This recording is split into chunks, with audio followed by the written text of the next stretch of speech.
everyone. Hi. Welcome back to the Archon Team League. Crip, sit up. You gotta show up. You've actually been gradually getting lower and lower. Yeah. It's a curious which is hilarious because when we all stand, Crip towers over us. Not true. It's literally like the Empire State Center versus like everything else. Or Empire. God. Oh god. All right. I'm like fine. Don't worry about it. You're all right. You're all right. What am I thinking of? Hearthstone. So how about that? We got Nihilum versus Valley Town. Okay. So like, what? All right. Okay. Well, Crip made this really awkward. That's something that we're very used to here in I tried to bury it, and you guys just didn't want to bury it with me. Yeah. I tried to bury it by myself, and then it didn't work. You know. Yeah. Well, it's a tough job. As a co-caster, we're there to help each other instead of adding on to the. Okay. Yeah, well, why was the GG button that way? Yeah, it's our GG button. That's a good reset. Welcome back, everybody, to the Archon Team League Championship, day number 1. It's time for Valley Town versus Nihilum, and I'm going to try my best to say that. I've been apparently calling it wrong all season. It's not Nihilum. It's Nihilum. Oh, let me try. Beat it into your tongues. Nihilum. Okay.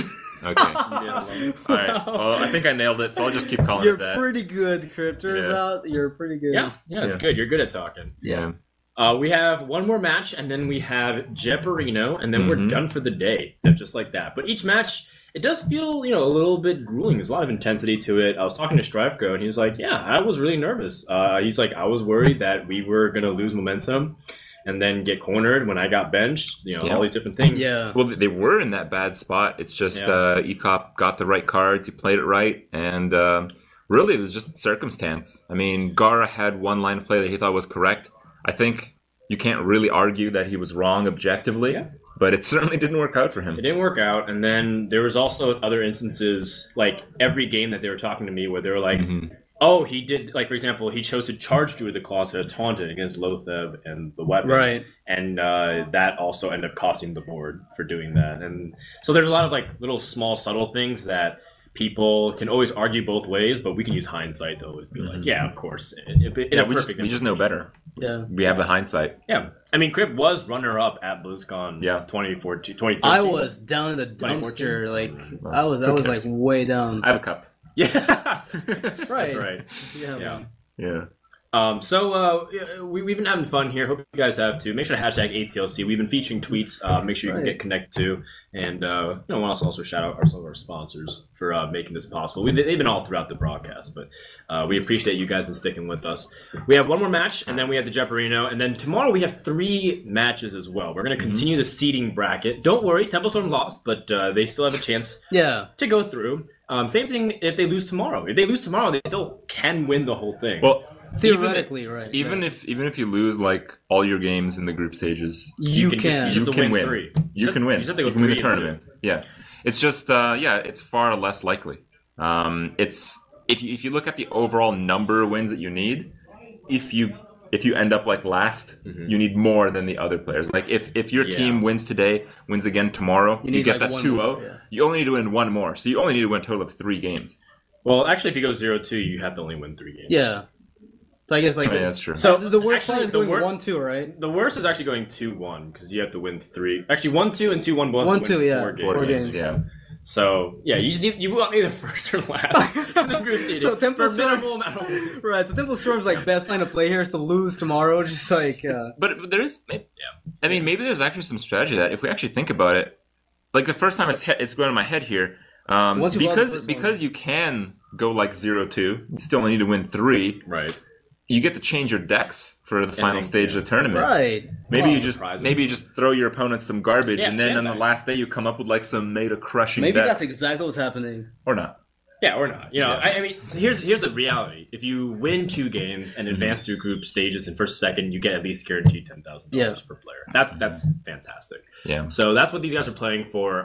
Value Town. They come in here as a team that's often the fan favorites. They have a lot of lovable characters, and then you have Team Nihilum, like a very team of dominant players. Like all these guys won their way onto the scene. None of them had a big stream going into it, and then you saw them become characters that you wanted to win, and they got that win. Versus Value Town has that, right? Kibler. So what you're saying is skill versus fame, right? That's one way we can phrase it. I think it's more about like it's a story of the people who. I mean, Dog's not really part of that group, right? But people who come from that aspect of streaming. I'm just being facetious, but yes, definitely. Yeah, sure. But I mean, it's a valid concern in the community. Yeah. They're always like, these guys are popular, but then Trump started winning some stuff. And Kibler's now the best performing player. Trump is like 5th in the world. Yeah, he's like really good right now ranking wise. Yeah, he's won a lot recently. Yeah. And so I mean, he's certainly earned his way at the very least recently. I mean, he's gone. I think Trump was kind of struggling maybe in the first like year. Hearthstone had really proved himself. He was doing fine.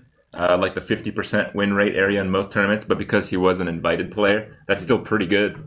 But recently, he's stepped up. I think his overall win rate from 50 to 60.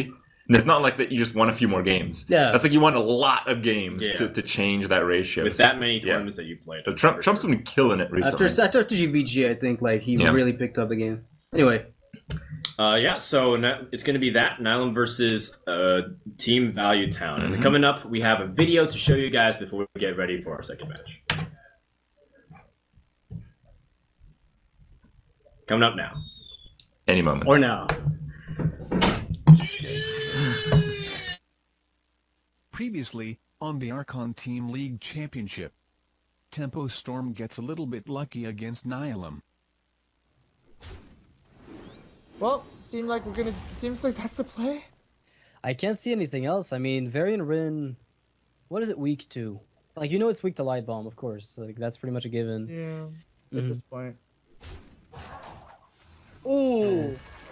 Alright, Life Coach decides this Ysera is too valuable for my opponent. I can't let it sit there. If it wins the... Oh my god. Wow! And down goes Venruki. Oh, that just lost the game. Yeah, that's really painful. This is what we call getting annihilated.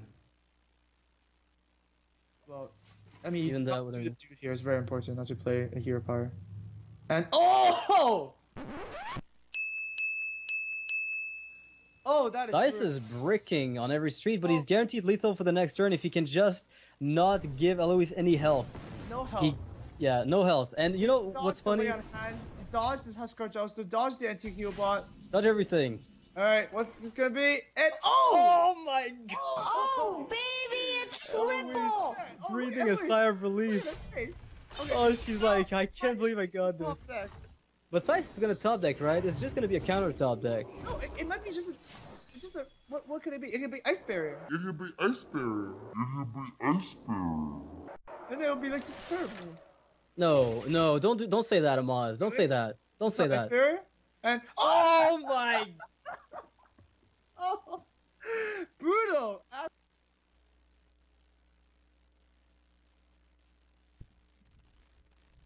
All right.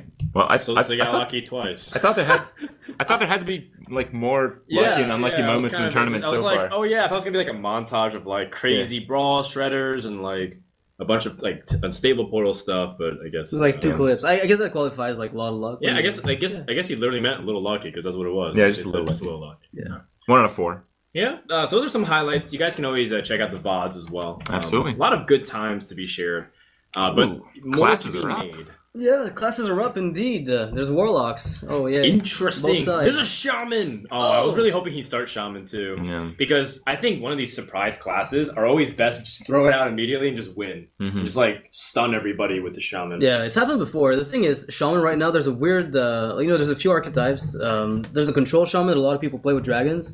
I don't know if you've played it. A lot of people? Actually, yeah, it's like it's getting pretty popular now. It's definitely like strong, but it's not popular. I think. Okay, it's strong but not popular. Sure. Yeah, the word is like it's viable. Right, viable. Deck. Never seen the deck. Elemental Destruction is all I have to say. Though. Yeah, Elemental is a good card. I've been playing Malagos Shaman a little bit. Oh, it's not too bad. Yeah. I feel like it's a type of deck where if it's just good enough, it's like totally crazy. Yeah. And I feel like it's almost good enough the way I played it. It's missing 1 or 2 things to like just blast. You're like always 1 turn away from just completely owning your opponent. Yeah. So I think with some tweaks and some practice, I don't know if we're really going to see anything like that in this tournament because I think those type of details take a long time to edge out. Yeah, definitely. Yeah, but maybe in the future. All right, so we have Kibler on Hunter, which I assume is mid-range just based on the Houndmaster. And It's a safe assumption for sure. Yeah. I think mid-range Hunter still has a lot of dominance over the Druid, just because it's difficult for Druid to climb over the early game curve of Hunter, especially with a coin 2-2-3-4 play that lands a Houndmaster to finish it off. Druids need to find early game, like Wild sometimes isn't even enough. You need like innervate into like a dominant board position with Shredders into Druid the Claws. It's also important to note that the innervate plays often don't even work because Freeze Trap just counters it so hard. Yeah. Right. Like we saw Freeze Trap counter a Paladin earlier, right? Right. And Druid is on another level of getting countered against Freeze Trap. It's like you innervate it for 2 cheaper and you get it for 2 more expensive later on. Yeah. So Magic here, the good thing is that it forces your opponent not to play Wild Growth if they have a removal piece, right? They might decide to skip over it, and you might get the Juggler to swing it at least once. Okay, that's interesting. I think most players actually play the Creeper first, though. Yeah, they usually do. Trying to get you the can't safety. Yeah, the safety. But this is for damage because he has a very good curve, and if he doesn't if he chooses to Wrath this over, or doesn't choose to Wrath over Wild Growth, it's a lot of damage. Yeah, I just think if you want to make a coin play and you look at the hand you want to make a coin play, it's a 1, 2, 3, 4, 5 actually. Well, that's 1, 2, 3, 4, 5, it's actually right? insane. There's so a you're coining, right? But I think the idea is that if you play the Creeper and you want to follow up with the Juggler to get better trades, it's not going to happen against the Druid because there's like no Druid 2-drops except the Darnassus, which. I mean, you can't really say for sure in decks. We've seen some Druid decks just skip the card now. Yeah.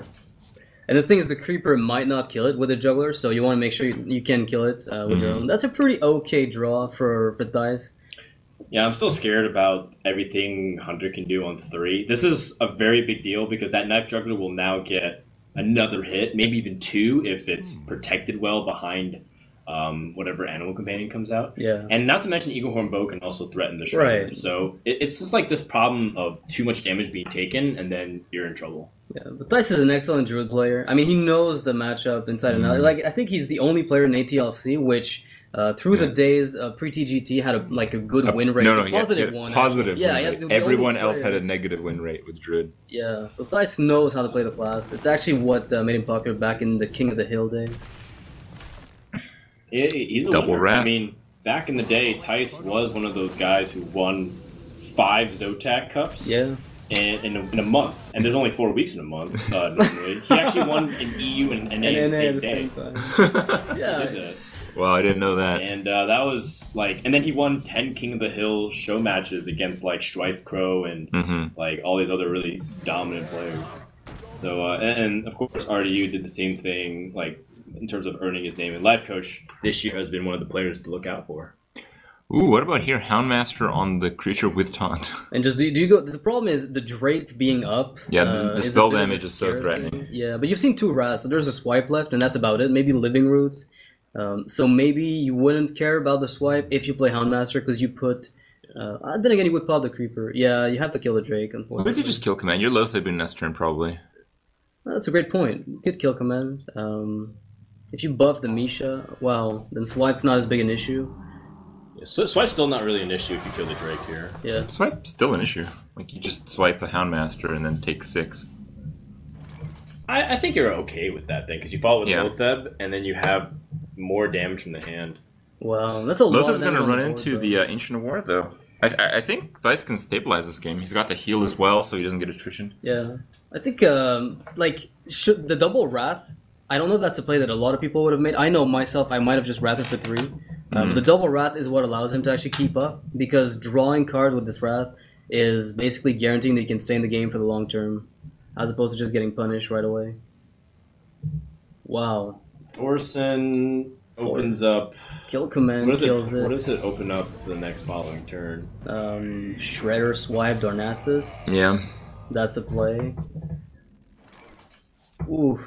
Do you just ignore it and just push face? I think you Loatheb. So much damage. If you Loatheb, it effectively negates whatever you just reduced spell-wise. Bow freeze trap. Yeah. And just face. I like that. That's like the most face. damage. That is the most. That is the most damage, because you get 2 weapon hits over 2 turns. Right. And Druids aren't known for their ability to heal up a lot. I mean, Ancient of Lore might come in as a clutch heal, but they don't run heal bots unless they play like a really slow type of deck. Mind I remind you of Tree of Life. Please do not. Druids are known to heal a lot. Okay, yeah, sure. It's the best one happens in live. The most, yeah, in the entire game. I feel like I feel like Tree of Life doesn't actually win that many games against Hunter, especially if they're mid-range. But on ladder, when you play it, Hunters are like, yeah, I'm just not going to waste my I'm going to time. fix that statement for you. Tree of Life doesn't win many games. Period. Yeah. Exclamation point. Alright, so the Emperor's basically done nothing. Like, yeah, Ancient of War here. Like, what does it really stop? Nothing from Thais. This stops 10 damage, hypothetically, but... Yeah, I think that's the play. I think Ancient of War Darnassus is the only play you can try to stabilize with. I think what's cool is that he's... Still alive? Well, is that he's not dead, and there are ways for him to turn it around.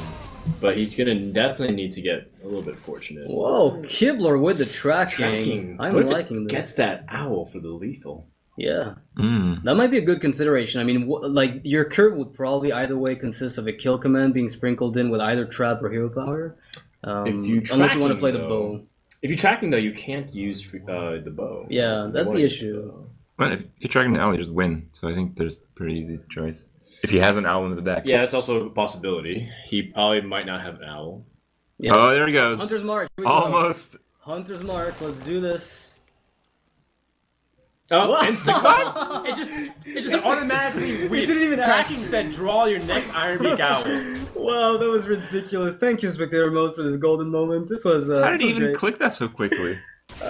Maybe he has 3 owls. All those years of MTGO, man. Oh god, yeah, skip. Jeez. F6, F6. Yeah, F6. Maybe it's just you Blizzard AI. Oh goodness. If you have Yeah, I lethal, guess. automatically picks that. Actually, what happened was this is a new feature. Whenever you You're play sorry. tracking Yeah. and there's an owl for lethal, it actually highlights an orange. Well, Okay. I like that because Just orange? it's more What about friendly red, for newer you know? players. Like a lot. Red is bad. So, Oh, is yeah, it? When When do you get red? Not only does it make an orange border around the owl, but it X's the other 2 cards for Yeah. you. And then you draw immediately, and you're like, Try to "What's click on in the my card. deck?" I Yeah. must not pick that. It just keeps getting error message. Yeah, Shuts that's down right. Hearthstone. You have to, to reconnect to the client. Yes, I think so. all right. There's Trump. There's Dog. All right, the tier And in case you crafting. forget which one Trump is, he's wearing his own face. Yeah, Is that a pencil? Oh god. No, it's a pen. Trump is very old-fashioned. He's literally trying to be that guy from Baby Steps. That shirt is literally going to give me nightmares. Yeah, I don't know why that. It's like You set yourself way too easily to be trolled from that one, Crib. Declaring that to the world. Well, they're off to a good start, and I think I should buy this is a simple decision tree of like what classes are available. We know that, for example, Nihilum has Shaman still. Mhm. That's one of these weird like curveballs. Like, how do you account for it? Is it going to be like Mech Shaman? Because we know that was established early in the season, but TGT came out, and some people are saying mid-range Shaman isn't so bad. A few people have innovated it. Fake has been playing a lot of mid-range Shaman. Loyan's been playing a lot of mid-range Shaman, and they're Okay. hitting like reasonable legend ranks with it. Thais can't be the druid player, by the way. That makes no sense, right? There's got to be a swap Oh. somewhere. Yeah. Okay. RDU is more the shaman player of I think Nihilum RDU is anyway. more of the paladin player, if anything. Okay, So, so, that I would think go. the lineups are Shaman swapped. and Yeah, Shaman and you're Paladin right, might be you're right. RDU. Okay. You're right. You're right.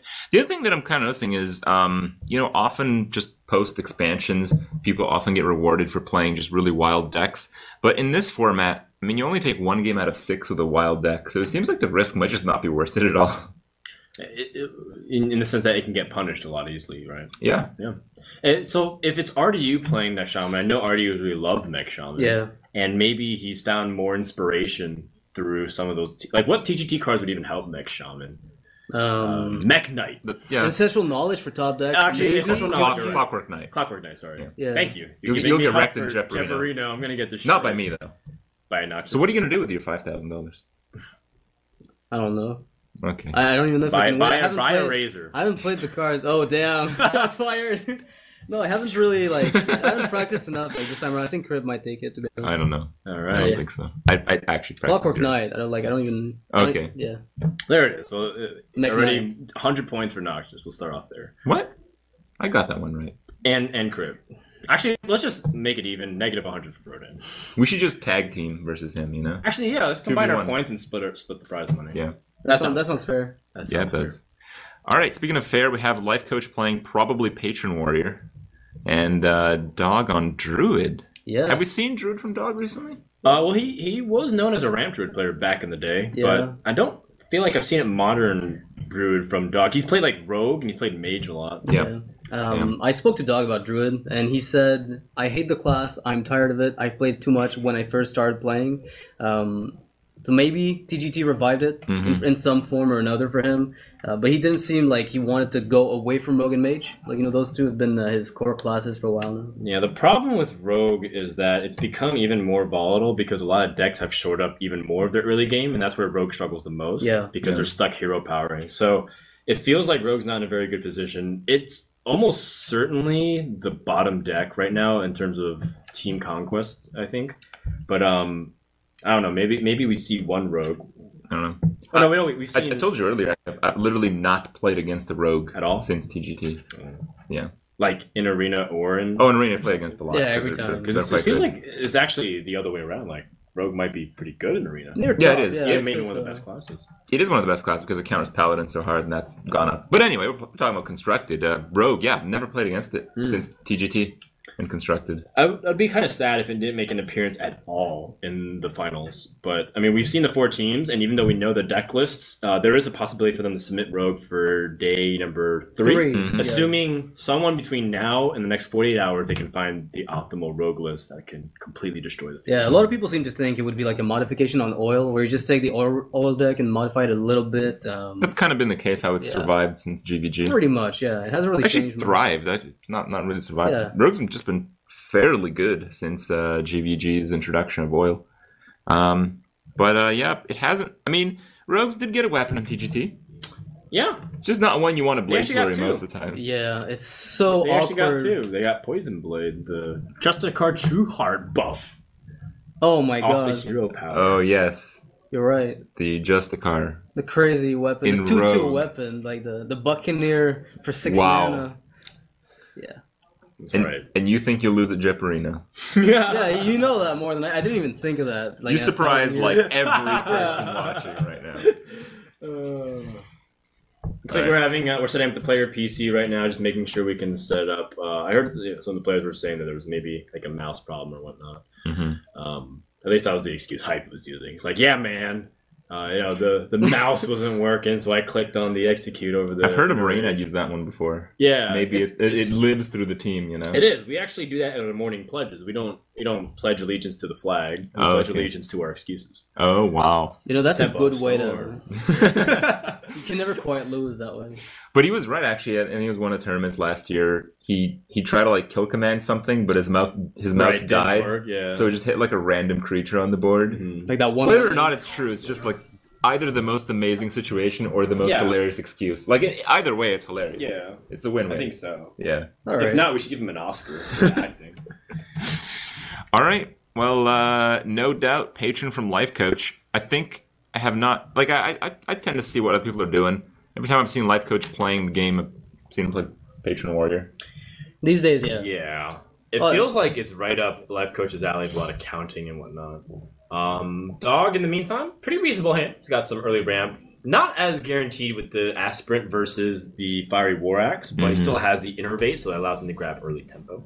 Yeah, he's not a big fan of the double Aspirant list, as far as I know. Double War Axe in Life Coach's hand, that's a bit clunky, isn't it?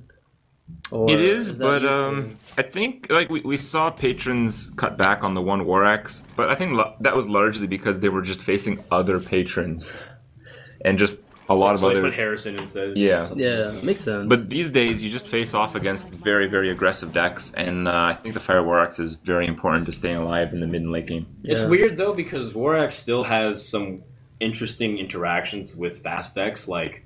Especially decks like Paladin that has Shield and Minibot, and how do you use Fire War Axe to get efficiency off that? Not to mention they still have Nova Sacrifice with Avenge. You still have to get through that, though. Exactly. So Fire War Axe does still effectively hit the aggro stuff, but sometimes it doesn't even work. Deal with it, yeah.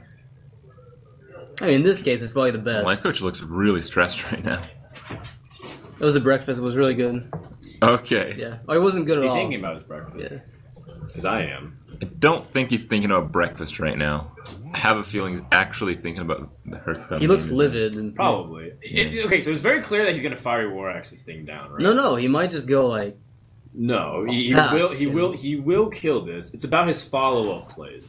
What Life Coach always tells that he borrows time from the previous turn to think for the next. Yeah, sure. Okay. And then redo it all over again Yes. on the following turn. Wow, Dog's hand is probably the worst I've ever seen in a long time for a Druid player. Well, he can't innervate swipe to push his lead further. That's it. But I think hero powering is probably pushing his lead just as far. Okay. I like Savage Roar here. I don't know about you, but I thought Savage Roar was perfectly fine. On curve. Yeah, it's on curve. That's you were talking about it, right? Yeah. Sometimes it's better to follow curve. Oh, Yeah, no. I think I remember one time. I think it may have happened on your stream where some druid innervates Savage Roar against you, or something like that. Like turn 1. This was like when Hearthstone was pretty new. I think I remember like because it was like one of those things, or maybe it was one of your. I've been innervate hero powered by a druid when he went first. But innervate Savage Roar turn 1. I don't remember that. It may have happened. Yeah. You never know. I mean, it looks There's like a some good play. bold people. Yeah. It's like I could do 2 damage later, or possibly some more, but I can do 2 damage right now. Yeah. All right. Well, Life Coach is obviously just thinking about future options still. Yeah. I mean, Dog is probably like, "Are you kidding me, man? Like, like what is gonna happen? Like Zombie Chow in a rage? Like, is this what's going on right now? There's no way for 1 mana effectively. Yeah, there's no way to play anything relevant on 1 mana with the Patron Warrior. There's no way. Yeah. Speaking of, nothing else to do. Wow, that is a draw. yeah, I mean, I guess it That helps. is a card, as I heard it's termed. Well, those were 2 cards actually. Yeah, that's how you innervated the Emperors. Well, the Emperor was the main relevant one. Right. Okay. Yeah, that was the A card. There were 2 cards Okay. in that exchange. All right. How good is Shield Slam? I mean, do you You're just gonna slam do it here? right. How good is Shield Slam? Yeah, tell me. Turns out it's pretty good. Sweet. Would he slam and trade with the axe here, or actually waste quote unquote the shield slam? Since he's got a shield block on the back, right? You could just hold on to it. I kind of like the slam. Plus, you get efficiency just from the armor up. Right. Cycling is really powerful. Yeah, I like the slam a lot. The alternative is to shield block now because it's more expensive, and you might get still some value off of other stuff. And you get to keep your Fiery War Axe, so you can develop Thorson later. Of your own, yeah. And you still keep the weapon for threat. So that is a valuable option as well.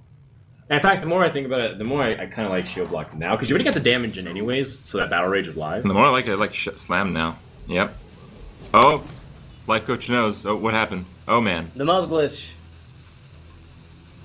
is it a mouse glitch? I don't know. No, It looked like one. He's fine. He's fine. Okay. Was he He considering? doesn't look fine. He looks like there's something horribly wrong going on Right. right now. Yeah, you can keep the shield slam as well Alright. for flexibility and following turns.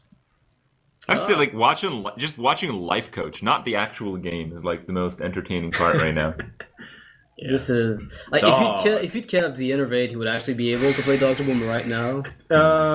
Yeah, I guess so. But why would you ever then keep he'd do the nothing the innervate? previous turn? Yeah. Wow, pass on turn 5. He's also going to pass on turn 6, by the way. Yeah, it's looking like it. Well, I think Life Coach will end up playing some. Yeah, Never like mind. Patron No, he Inner won't. Rage Coin Whirlwind. That's pretty sweet. No, he won't. No, you won't. He No, I can don't think so. he can play shield block here. Yeah, I guess I it's think you really can just good. shield block. The problem with the Whirlwind Inner Rage thing is that you invest a lot into the board, And it's just a risk. it's a risk that you don't necessarily need to do. Is it a risk against Druid? What are they gonna do? Like Starfall with Blood Mage Thanos and some random variant of Dog's Druid? Well, it actually, I think coincidentally plays into exactly Dog's hand, doesn't it? Because he has Wrath, Savage Roar, and Swipe. He's gonna have to use all those cards to deal with that one Patron and I'm Whirlwind not and sure Inner that's Rage. enough.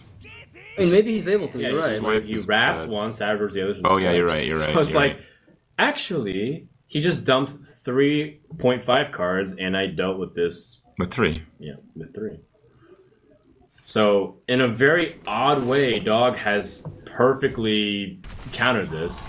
And the thing is, it's really hard to account for it too because Thorson You got can't. played. Yeah, you can't. Like, I think there's a point where you can't account for all the combinatorics of like Thorson plays. Yeah. And this is not a hand you'd expect the Druid to end up with, really. Like, because all those Yeah. cards you don't expect to be kept in the one. yes and no. He did pass Right. on turn 5 after Thorson. It's like basically your hand is either There had to be spells. at least 2 of those. It's either spells or Right. all 7 drops. Yeah, or maybe double combo or some kind of ridiculous combination. No, even if 7 drops, you could play because of Thorson. It's like he actually, yeah. it was nothing. I feel like Life Coach is just talking to someone right now. Oh, yeah. Oh. In German or English? I don't know. It's It just looks like- awesome. It looks like German, but I don't know what it sounds like. Yeah, Maybe well, he's counting how much money he's gonna make this weekend on his hand. Acolyte's kind of cool.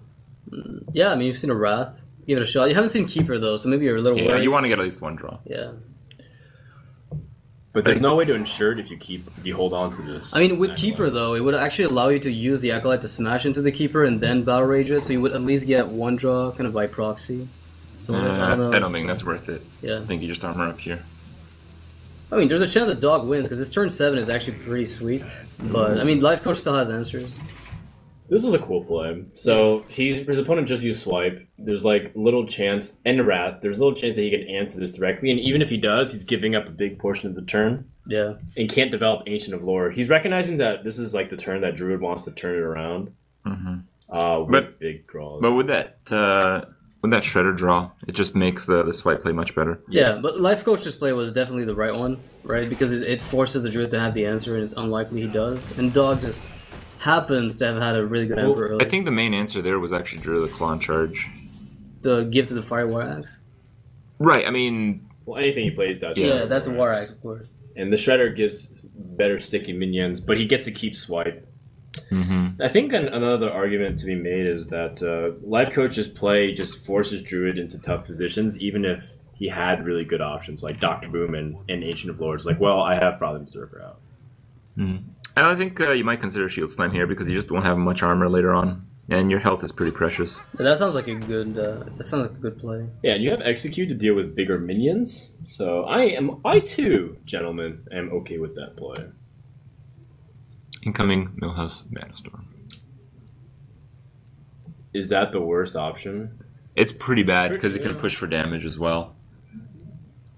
What's another minion like for 2 mana that's annoying? Stone Skin Just Gargoyles, Divine Shield garbage. Yeah. And Stealth. Anoyotron, and then he's like kind of a Gildan Stalker. Like that. Wow, really? That just happened. Yeah, and that goes directly into the Acolyte for a lot of cards. Yeah, in theory. But not to mention that, well, I guess you did use one patron, but that's always liability versus patron.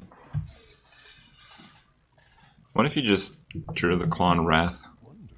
Yeah, save the Dr. Boom, because you can kill off your... I think you're right. Like, you don't want to let your opponent draw many cards. You might just trade like into the 2/4 with the Druid of the Claw in charge, and you Wrath the other one. That gives you... That forces the War to deal with the Divine Shield. You know, we've talked about this, but it's like the worst feeling ever.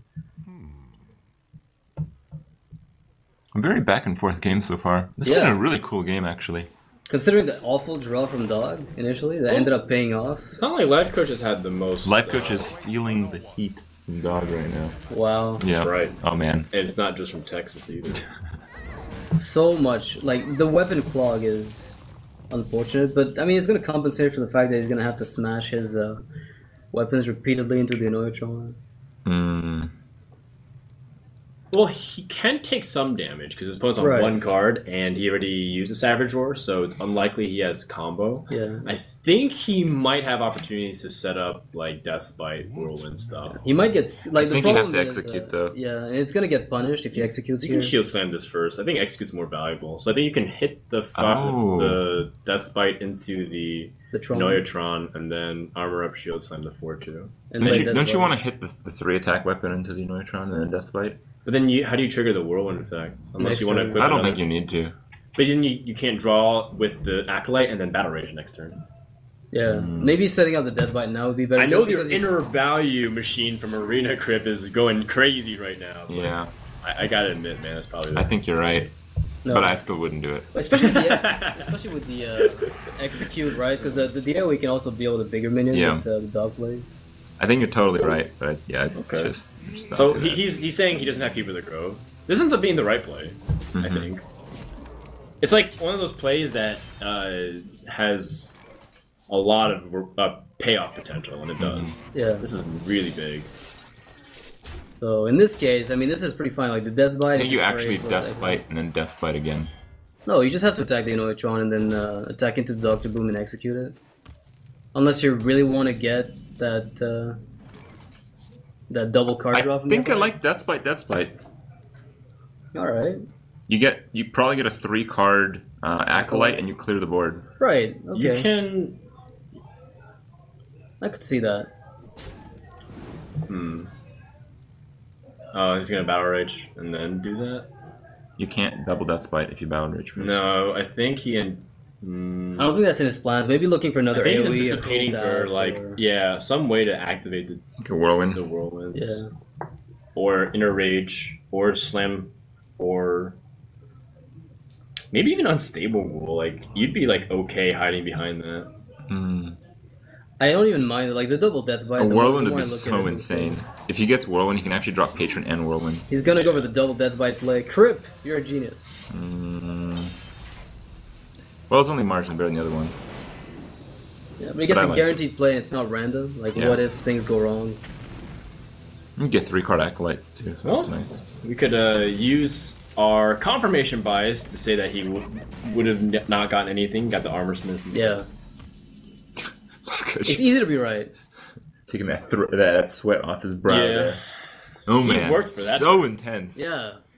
Dude, even the way I think Hearthstone just needs more life coaches, just so people can see players like if there's panicking and sweating and thinking, oh god. And then you can actually qualify for the Olympics. If there's a reason to ever Chess use, didn't I think it did. I can never rationally justify 4K resolution, but to see the sweat beads on Life Coach's foreheads while he plays Patron, sign me up. Yeah. Life Coach's like, wow, that's it. That's all you got? Nothing you gotta left. Yeah. And then the Williams Appomatic comes out unanswered. Alright, well. That should be It's Patron time. Yeah, I'd probably just take the patrons anyway. There's an argument not to. I mean, I kind of like just patron, Armor Smith. Yeah, I think I like just play all the stuff. Yeah. And then just execute the Shredder. Hope that whatever comes out is garbage.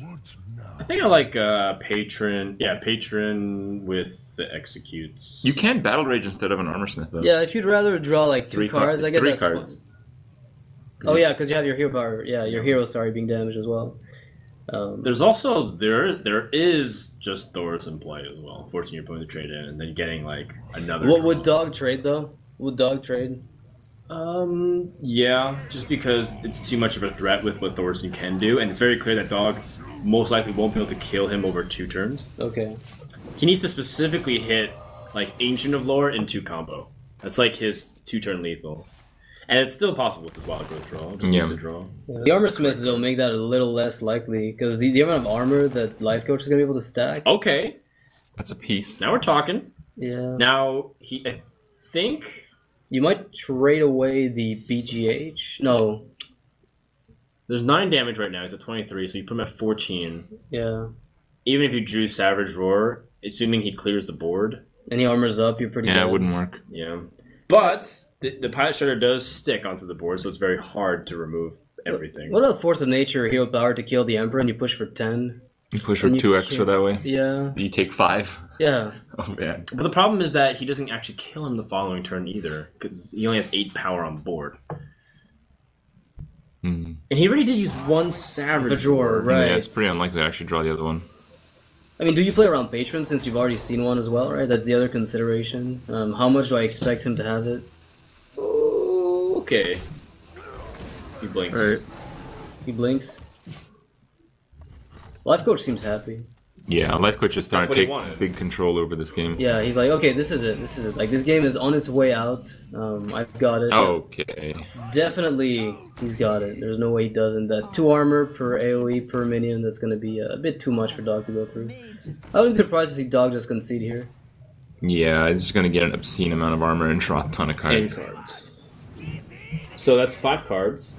And 10 armor. Oh, 8 armor, excuse me. Yeah, an extra 8. 10 if you armor. Yeah, the thing is, with this many creatures on the board, with the patrons being so threatening, it's probably going to gain another like 20 armor before the armor smiths actually exit the board. Yeah, it's pretty nuts. Does Commanding Shout keep giving armor if you keep getting AoE effects? Like No, you have No. to take damage. Yeah, it's a little And unfortunate. when you're at 1 health on a minion, it just doesn't take damage. Gotcha. Oh, want to get some more? Yep. I think you might just Battle Rage again. Oh, come on. Whirlwind's too nice. Wait, no, you could overdraw if you have that, right? Yeah, you don't want to do that then. I don't see a Whirlwind here. I'm disappointed. Ancient of Lore was good a turn Last ago. turn, yeah. Is he still alive? Yeah, probably. But... just too much stuff there. Just way too much armor, way too many patrons. Dog is very Yeah, so resilient. I think this is pretty good information too. Like 2 Force of Nature druids, although they have come back in style. It's just good info for the Nihilum guys to get. Oh, he only had like 2 cards left that battle. So no wonder he doesn't mind a Battle Rage. That would have been a really bad idea, guys. Okay, well, I've seen this, and I've seen the opponent at like 60 health with like a taunt, and then he's still dead. Now he only has 19 health. Okay, can you kill him with just 1 frothing hit? Oh yeah. Yeah, most definitely. Absolutely. Are you kidding? Yeah, that's the goal. Like, don't kill him with the pages or anything else. Just whirlwind one more time and hit him with 1 frothing. The triggers on this Armor Smith are basically rubbing salt in the wound. Yeah, Dog's sitting here taking it all too. I don't know about that. He just seems like he just whirlwind again. Yeah. Just do whirlwind. Yeah. Oh, okay. Nah, he's putting him out of his misery. That's it. Oh, no, not exactly. Not completely. Oh, yeah. Almost. All right, so that wraps up the first game or second game, excuse me, and that's a tied Evens it out. series. That was a pretty good game, though. Honestly, I was like really the way, cool. Yeah, Dog being able to clear out the first wave was not something I expected at all. It gave him usually Swipe is a dead card in that matchup, like the absolute worst card to have. It did some work. I'm kind of curious if it would have made much difference if you'd use the Druid of the Claw to kill, I think, the 2/4 instead of the Swipe. Oh, that's a good question. Well, I think it would have gotten so that he could die use to the on the wax. patients to final turns. Maybe. Is that what you're thinking? I don't know. It's really tough, right? There's just so many things that happen in between. Right. Yeah. Oh, that's right. RDU is not home, so Dice and Life Coach have to talk to him through the interwebs. Yep. Well, it looks like their spirits are pretty good. Yeah. Still a lot to do. Uh-oh. Trump in his notebook. 2 trumps in his notebook. 2 trumps, 1 notebook. Oh, man. Oh, God. Value. No, not this movie. Please don't. I don't want to see this. Yeah. Sounds like a good start of the pasta. 2 drops, 1 shirt. All right, well, let's analyze the classes here. Maybe we get a moment to see. So both teams with Paladin, both teams with Druid, both teams with Warlock. Only Valley Town bringing the Priest, and only Nihilum bringing the Shaman. Yeah, we still have to flip RDU and Dice. Like, their lineups are probably swapped based on what we've seen. So. Oh, there's no Hunter from Nihilum, actually. That is they did that too in the very final weeks, and Of it was a the very ATLC. interesting choice considering that Hunter had the best Hunter win rate had the across best the win tournament, right? Right, and they did again. I mean, it's really interesting because I think RDU was the guy who brought Hunter a lot, and now they're not bringing Hunter. They chose Shaman over it. Well, I mean, I remember that week, right? That was their descent to hell. That week was the beginning of the descent to hell, where they just kept going down and down They're and like down first and place, down. Yeah, and they hit like 6th place or something. right, and then they had to climb back up through Satellite Redemption and everything. But And eventually, they made it through. I thought in the climb they didn't have Hunter, right? In the climb, they had it pretty frequently. It's they at did? the very Okay. last week they just Okay. decided, let's just switch it up, and it failed miserably. But it might have just have been the Hunter. Might have been other things as well. There has been also brave choices. Like I think one team didn't bring Warrior one week. As Oh well. wow! And then Yeah, I think I've seen that as well. That was like I was like, wow, that's really crazy brave. Like I can't believe some of the courage that these guys have in terms of messing with the lineups. But that's partially what's cool. This matchup is definitely more diverse. We have almost every class represented outside of Rogue. Now, in terms of the classes, how predictable do you think Kibler's Priest is? Oh man, I don't know what could be in there. It'd be cool if he just like brought the Undertaker Priest for good old times. Goodness, oh wow, please no. Yeah. As far as the other classes, I wouldn't put it past Trump to also bring mid-range Paladin as Strife Crew did. I think he's also going to bring Handlock. I think so too. I think he's been playing mostly Zoo in the tournament, hasn't he? Yeah, he has. But He I used to feel play like him. Handlock is just better than Zoo right now. And it especially has like super hard counter matchups, which is what you want in a deck in a tournament format. Yeah, I would assume that Trump's bringing Handlock, and then I would also say he's bringing Secrets Paladin. I say this because I think Monk convinced Trump that Secret Paladin's a good deck. Before he was unsure, and he wasn't sure, but I think Monk like spent half an hour talking to him at PAX, and then Trump's like, okay, I'll bring it. So yeah, but it does take some practice too. I mean, we saw Eloise kind of make some like 2 turns ahead plays that ended up in her winning the game because of it. And I think these are actually pretty hard plays to see because the mid-range Paladin playstyle is so different from the aggressive one. It does. And we'll see what RDU's Paladin first comes out. He's been playing aggressive Paladin decks almost all league. I mean, I feel like RDU's been playing aggro decks all league. Yeah. I'd bet on Secret Valley because like when I was casting with him last time, he basically said... it was the first day after I think 6-0 just went with a really bad run with his Paladin. RD said, "What do you think of Secret Paladin?" He said, "I think it's tier 1. It's above Patron. I think in like 1 month everybody will rage about it." One day after the event, so it was pretty interesting. It's pretty interesting that Dog went out again though. I mean, if he's it's Druid again though. I mean that can lose against aggressive Paladins though. I think Druid does a little bit better. But I still think it's tricky. The only thing is that you have to make sure to get the standard anti-aggro Druid stuff, like the Keeper of the Grove. Darnassus Aspirin actually has helped a lot because it's like an early game play. And even if he plays Living Roots, that helps give some board control. They play BGH too, which it looks idiotic to say, but Mysterious Challenger always goes up to 9-8 in some board cases, right? Mysterious Paladin. Wow, that's Mysterious Challenger. Double Keeper of the Grove. Oh, is that a mid-range? No, it's an Avenge. It's got Avenge and Repentance. Repentance. Okay. Crip, you got excited way too fast. Well, it's Coghammer. Coghammer, I think, is not that frequent in the Secret Valley. Sometimes you'll see it as it's in there once in a while. Like Eloise had it. So people cut like 1 True Silver because they end up being. Was it Eloise? I thought it was Stratford that played it. Both had it. Both had it. Okay. Yeah. I remember because Eloise drew it, but she didn't need it for lethal. So, yeah. All right. I was mostly actually thinking about the willingness to play Dog again. That's right. Okay. And that might be some reverse psychology thing. But what do you think he was targeting with Druid? With so many classes remaining, it's not Shaman. It feels difficult. It feels like this is their best chance to get the win in. Yeah, get Druid's win in while it can't be targeted. Mm-hmm. If you have Mech Shaman, that's like bad for Druid. Terrible. There's like 3 decks on Nihilum's side that just do super well. But then if you think Tice is playing, wow. Competitive Spirit into Coin Muster. That's the dream. Yeah. Assuming it can stay alive. But look at the Druid's hand right now. Everything is staying alive. Yeah. Well, except for one poor Silverhand Recruit. He will bite the dust. But yes, you are correct. I guess you can Avenge too if you want. Just want like one guy bigger.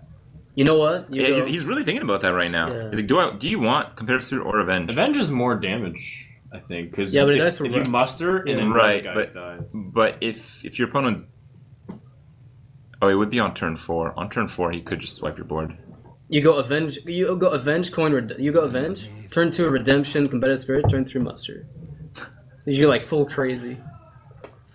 Yeah, let's just do that. Yeah, let's play all the secrets. Sounds good. Yeah, this is probably one of the better classes to use this exact sequence. Competitive Spirit with Muster against. It's rare they'll ever have like an innervate swipe. So Wild Growth would work though. Yeah, if you had Wild Growth into like a swipe. Yeah. I mean, there's answers to everything in Hearthstone, except charging for things. But other than that, there's answers to everything. Wow. Right. Snipe. You can't even do Misdirection. Yeah. Eye for an eye. Force the draw. Great cards. Yeah. Force the draw. Ice block. Oh, you're right. Vaporize. Oh yeah, Vaporize. Great secret. It actually works out. Okay. Well, Druid is. Tog's opening hands have been so bad. Think about this though, because he's curving into Keeper afterwards. Is it really that bad if you think about it? Well, yeah, Avenge and Redemption would be pretty competitive Spirit, so it's not as bad as it would be Avenge. Yeah. I think you just Avenge and Dude. I don't think you play Redemption. This might not look very intimidating, but that damage is going to add up very quickly, considering that the building pressure is only going to increase with like Pilot Shredder. And the worst part for Dog is that Divine Favor. This is one of the few cases where it's actually going to punish him because he hasn't been able to ramp and empty the hand at all. Oh, that's a pretty good pickup for future turns you could set up. Yeah, he has to to keep her here. Revenge. Do you pilot a Shredder simply, or? Is Oh, that's an interesting choice to play against Avenge on a later turn. But I mean, you don't know if that's Avenge. That literally is anything. Yeah, this is for the moment. It could be Noble Sack. You play a Shredder and you get punished. It could even be that competitive spirit. Yeah, because he played it right. The sequence. So if you play Shredder and it's competitive spirit, you're done. You just lose. Wow, the spell. You know what? I've never actually been faced with a situation where I literally can't do anything. This is like he's paralyzed. Usually against Secret Paladin, you can almost mash. If you mash them in the early game, you're fine. But when they drop secrets, Playing Keeper only loses against Avenge. Against Avenge, yeah. The flip side is that's what he has. Yeah. Yeah. Do you ever silence the 1/1? Silence. Just set up a crazy swipe, and that you don't risk running into anything that's dangerous. I don't hate that. Well, you still lose versus competitive spirit. Yeah. Yeah, you do. Yeah. All right. Well, he played into Avenge, so I guess Dog is not playing very well, right? Well, it's kind of working out though. Yeah, obviously you can't do anything. I mean, it's working out. I think statistically he made the best play. I think the keeper plays around Agreed. all secrets except Avenge, and then Avenge comes, and then you're really sad. But I mean, it's still fine, right? Because the swipe can take care of this if he doesn't trade. If he trades, the second keeper finishes off the. Well, he gets like a 3-card Divine Favor, so that's pretty bad. Or he can even save Divine Favor, maybe get a 4-card Divine Favor next turn. Oh, what do you Divine Favor now? You can't Divine Favor next turn unless you draw a really early game card. I don't think so. Like the question is all about whether or not RDU makes the trade into the keeper, or if he plays Shredder and goes face with a 5. I don't think you go face for the 5. I think you're too vulnerable to swipe. Right? Yeah, exactly. So whatever you do, you don't go face, I think. Well, he's thinking about it. So I mean, it is a lot of damage to miss if you just end up hitting into this keeper, and your opponent has to have the swipe. Yeah. What do you? The question is, would you have played it? That's a bad swipe, though. It's an okay swipe. It kind of clears everything except for whatever comes out of the Pilot Shredder. Yeah, which is going to be a Whirling's Appomatic. We haven't seen that yet. With Blessing of Kings. It has to happen, yeah. And King is going to come Oh off the my top. god. Yeah. It always happens. That's one-off lethal if it actually happens. Oh my god. But he's got Life Justice. Yeah, that's like... No, it's with Life Justice. Next turn he wouldn't have the extra durability even. Oh no, it's not one-off lethal, it's 3-off. Alright. Well... I think if you silence... I like Dog trying to channel, like... Do you ever silence the 5/4 and just, like, kill a 1/1? Yeah, I think so. Yeah, it looks okay. It gives you better board presence, because the problem with swiping is... You still lose everything. You give him initiative. And he has something on the board and a weapon. You don't have anything. Yeah. And you're going to have to start from scratch again. I'd even consider just silencing and going face. You still have to win the game. Remember that part. Right, you have to deal. Yeah, but you have swipe. So is that your rationale? That yeah, you swipe? you'll swipe. What about kings? It doesn't matter. It's still another 1/1. All right. So what does RD decide to do? I mean, she'll juggler minibot redemption. Yeah, I think you actually maybe empty the hand, right? Yeah, you want to empty the hand as much as possible, because whatever you're doing is really hard to deal with. You're gonna play Mysterious Challenger on turn 6, and you're gonna Divine Favor with your 2 draws in the meantime. Yeah. So he's gonna trade. He's gonna play the juggler, and he's gonna try to lose his guy, so redemption gets super value. Yeah. You might even kill off this keeper that grow. Nope. I think you might just kill off your 1/1 anyway. I would probably do that. Yeah. All those redemption targets are reasonable. I mean, the Night Juggler is definitely... It juggles off of itself, I'm pretty sure. Really? I think so, doesn't it? That's sick. Oh, no, it can't. I'm not sure if that's sick or sick. disgusting is what you're saying. Like this would really hurt me inside.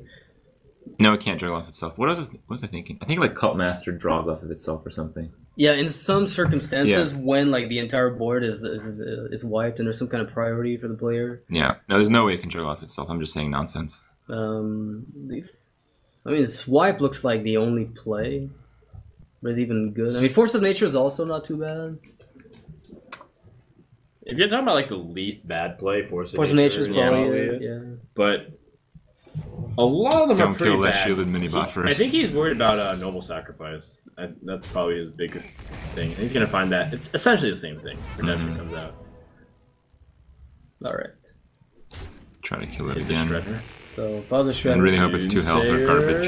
Oh. That is 2 health. All right, so that's actually not too bad. The problem is the Mysterious Challenger is coming out right now. And Yep. without a BGH top deck, that's basically going to be like. Yeah, No, he's gonna but play he's Dr. got- Boom. Yeah, he's got Dr. Boom. He's also got like Only 3 H4. secrets.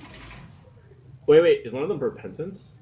I don't think so. I think RDU might have cut them out. Avenge? He hasn't played a second Competitive Spirit. Competitive And- Spirit and Noble Sacrifice. Yeah, RDU was arguing for less secrets in the Paladin deck when I talked to him last. Well, he's got the Shredders and the Divine Favor, and those are 2 conflicting cards, so you do have to kind of get rid of Yeah. something else. But man, that Divine Favor is gonna crush. Dude, there's so many cards in the hand of the Druid. Yeah, that's the thing. He hasn't been able to. Oh! There is Repentance! Wrecked. Consecration top deck. Doesn't matter. Divine Favor. Oh, he's only running 1 Competitive Spirit then. It's possible. Yeah. No, it's certain. Didn't he? Yeah, there's no way he plays more than one. He played trigger 1 more early than game. one? Oh, do Okay. people play more than one? Yeah, I've seen him. Oh, okay. Interesting. I I've, usually I've expect seen some lists where the only secret they have 1 of is Repentance. Repentance. Okay. Alright, well, that Neck Joker has a chance to redeem itself. Or kill itself. Oh my god. There it is. There it is.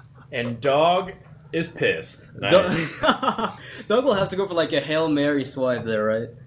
This is gonna be a Hail Mary. It's almost like it's basically There's Doomsayer no time. way. It's Doomsayer prayer. Yeah, it's Doomsayer Prayer time. There's nothing else. Ancient of War, does that even solve the Well, problem? you do get 2 chances at Doomsayer. Right? Oh, right, with Redemption. You're It's right. probably Redemption. Oh yeah, that's interesting. But it's Avenge and Noble Sack, actually. So what are the Have we odds seen 2 nowadays? Redemptions? We saw one a lot Is it earlier. Avenge and Noble Sack? I'm pretty sure it is. What are the We haven't odds seen Noble nowadays? Sack at all. We did. There's one Noble Sack. Okay. Yeah. It's Noble Sack and one other one. Okay, well. I mean, it makes for quite a story if Doomsayer pops out here. Explosive Sheep might do it. Yeah, Explosive Sheep does it with Swipe. Yeah. Okay, so two It's outs. 2 outs. 2 outs. It's Okay. it's actually like 2.5%. Wait, We've seen tournaments would where Unstable Ghoul almost Yeah. do it? Less likely things have happened. Yeah. yeah. Okay. This Get has to down. hit. I think it will live. Yeah. Oh! What? Oh, wait. What if it buffs it? Okay. What if it buffs? Wow. Wow, this guy. 5-3, get down. I was wondering, what if it buffs the Punish Rider so you can't even Hail Mary the Doomsayer? I think you pretty much just go all in on it. Okay. I mean, do you try Ancient of War? Does that save you? So it tanks 5. You'd be alive, right? Theoretically. It's still Doomsayer Sheep. Sheep still works. Yeah. But like, But, Ancient of War looks more I think consistent. Ancient of War might be his best chance. Rob. I Yeah. think you're right, Noxious. It's unfortunate for the viewers, but... No, I mean, if you're rooting for Dog to win, you still want to do this. But the problem is, already just to hit a True Sword Champion off the next six draws. No, if Yeah. he just needs enough weenie garbage. Any Juggle enough. juggles, yeah, any amount of juggles. I think he's got it. Actually, I think just almost on board. It's Yeah, it he's got because he 5 gets on an board. extra one off. He needs a creature that costs 4 or less. He needs No, 2. he has hero power. I think he just has lethal. Oh, you're right. Yeah, I he just think has he lethal. might. He has lethal on the board without divine favor. That's lethal. Yeah, with the juggle. You're right. never They mind. juggle, dude. Never Not showing even- the it's not divine gonna play favor. Divine Favor. Yeah, good idea. Not showing the card Well, to they be can see the bonus. card, Yeah, that's too late. and they already won with the Paladin. Right. So Why Dog did was you be hoping. So really, RDU BM'd us. Yeah. Okay. Oh. Yeah, he just doesn't want I to. feel cheated out Yeah. of the 3. Yeah. He didn't want to show more of his cards. More of his Dog deck, looks yeah. like a. Try hard to you. Oh wow. Wow, Amaz. Amaz giving him some comfort. It's like it's okay, dog. Like it's okay to get benched. It's not a big deal. Yeah. Just I mean, two losses in a row right at the start of the match is not really a big deal. Like Julio is amused. Look like he's laughing at Dog. You do see that? it's only one of your teammates has High to get away. five from hype. It was a low 5 to be fair. It It was a low was. 5. It was. Amaz okay, very dog. accommodating. Like here you are. Have a Okay, seat. Dog, you're still handsome and good. The Chinese looking hospitality, and good right? at Hearthstone. Hmm. Oh my Wow. god. This has got to be the most humiliating moment I've ever seen. That's right. Here at the Archon House, we treat people like Very they're, nicely, like yeah. they're humans. Yeah. We give them like good breakfast, but then dog food. Well, yeah, That may have that wasn't actually been exactly how it went It was. according to plan. Value Town, I guess their notebook's not really helping them out, so they gotta go back to the drawing board. Now it's just up to Kibler and Trump. Mm-hmm. But the series just started. It's 2-1. Yeah, It's we've seen- 2-1, but you don't want to start this way. I think if you had, like, let's say hypothetically you had to get a player benched and we had no choice. I think in the very beginning of the series, it's the least damaging. Mm-hmm. Yeah, Kibler might play Priest. What does it have for bad matchups? I guess the Mage from Life Coach. Life Coach tends not to play free, so we're expecting some kind of tempo. I've seen him play mech. Why doesn't he play freeze? I think it'd be a great deck for Life Coach. Yeah. He likes playing I think he just likes playing Tempo Mage too much. Yeah. Life Coach is really weird. I always think he likes really complicated and advanced decks. Not it. But I think he just likes really powerful decks. That's all. Okay. He likes Handlock because there's like always like relevance to do stuff like Tempo Mage, Mech Mage. Like that was what he used to play back in the day. In fact, Life Coach had this really crazy Mech Warrior back in the day. Oh goodness! I tried that for like 3 games, and he actually won. Like had a winning record. It was like a 60% win rate in tournaments, and he's played like 8 or 9 games of it. So nobody else could actually make it work. Everybody else would try and just failed. Did that piece of garbage 1-3 make the cut? The Warbot, yeah, it was a staple. Oh yeah. The Warbot was a staple. Yeah, you can. It was like in one game, laugh, man. But it was pretty good. Yeah, man. you like Inner Rage Rampage, man. Like you can't. What? I don't think he did that, but I think that's a good follow up though. Yeah. What does that even make the card? A 4/2? It makes it a 7/5. Yeah, it's pretty big made. Oh, it's +1 attack, right? It gets. So you Inner Rage and then you get plus. Yeah, it's 7/5. It's pretty crazy. Yeah. All right. Well, back to the relevant part of Hearthstone here. Priest. Probably Priest, but again, you have to consider the fact that if you win with Priest, again, you're in that situation where you don't have evenly distributed check marks. Yeah, and that makes it so you kind of run into that bench issue again. Sure. And again. So for all intents and purposes, Value Town only has Trump, basically. Yeah, I think playing the Paladin here is okay. It's pretty good against most decks here, unless Life Coach is playing Tempo Mage. Yeah. The thing about Priest is for the exact reason that you mentioned, Crip, plus the fact that I'm pretty sure we can put Tice on Handlock. And that's exactly what's going to be. So I like the Paladin here from Trump. Yeah. Do you expect mid-range, mostly? Or did he really get sold on a secret? Actually, I think mid-range is better against Handlock, by the way. The mid-range Paladin? Yeah. I think it's debatable. I think Divine Favor makes a huge difference because you often dump the hand. It's not in every Pally deck. It's not in every Pally deck. But Pally in general just has a lot of tools against it. If in mid-range, you have Aldor Peacekeeper to reduce all those giants' attacks to 1. You have Equality, so you can just push through any big wall. You're on Silence these days. You have Silence, and your big threats late game can carry you enough because they're flirting with Disaster with the Molten Giants. It's kind of a weird thing, though. I think Paladin counters Handlock really hard, but if you play Demon Handlock... Speaking of that looks like a Zoo deck from Dice. Zoo Boys. With Divine Shield, it's actually giving him a little bit more like breathing room against the Secret Pally deck as well. Kind of. Still kind of stinks against Muster for Battle, though. Yeah, Muster for Battle is just too strong, really. And Trump has Avenge into Muster. And Competitive Spirit. Yeah, the Competitive Spirit is pretty valuable, too, but one of the biggest problems of Zoo is that fundamentally it wants to trade a lot. Yeah. Because it needs the board control. And then Avenge just makes trading impossible to usually do it cost effectively unless you have an early board lead. Competitive Spirit is also valuable, but it's usually you trading on your turns, which Paladin excels at anyways. So I think the Avenge into the Muster for Battle is going to be nasty, and Tice is going to have to... Yeah, he's not playing against Druid. He can kind of assume that you can take out a few more of the cards. I wonder if Trump does this thing of like not mulliganing into the last second to not reveal information. That's Sea Giant. Oh, that's pretty good against Muster for Battle. Turns out it's actually playable. Sea Giant. He's gonna go for the Dream. So, ooh, that seems really risky. Like if Dice just plays a card, it triggers on one dude. Well, he's gonna play Muster for Battle. I mean, the Egg plus Power Overwhelming could give him the potential to. Yeah, exactly. To trade 2 guys and then waste the Competitive Spirit on a single target. Well, there's a chance that Trump decides not to play it if there's only 1 target. Yeah, so he tossed away Avenge. Right, and kept Competitive Spirit because he wanted to get a Muster play, but... Oh, you know what? Wait. What? Maybe he thought that Tice was going to play handlock, so that's why he got mind gamed by it. Yeah. So he's like, I'll keep I competitive think you're spirit. absolutely right. But you saw the artist wire. You can't think it's handlock. Oh, you mean for the mulligan? No, wire. for Okay, sure. mulligan. Yeah, for- definitely. yeah. And then he was forced to play competitive spirit because that was his only. Right. Well, he went second, so you're right. Mm-hmm. It was the only thing you could do. Is there an argument for just holding on until Sea Giant does something? Well, now you're still afraid of Avenge. Like, it's the No, you're mind not. game there. is No, still- Avenge, you're not. Avenge is awesome. Avenge is great. Avenge is the best thing ever. Because of power overwhelming. Oh yeah.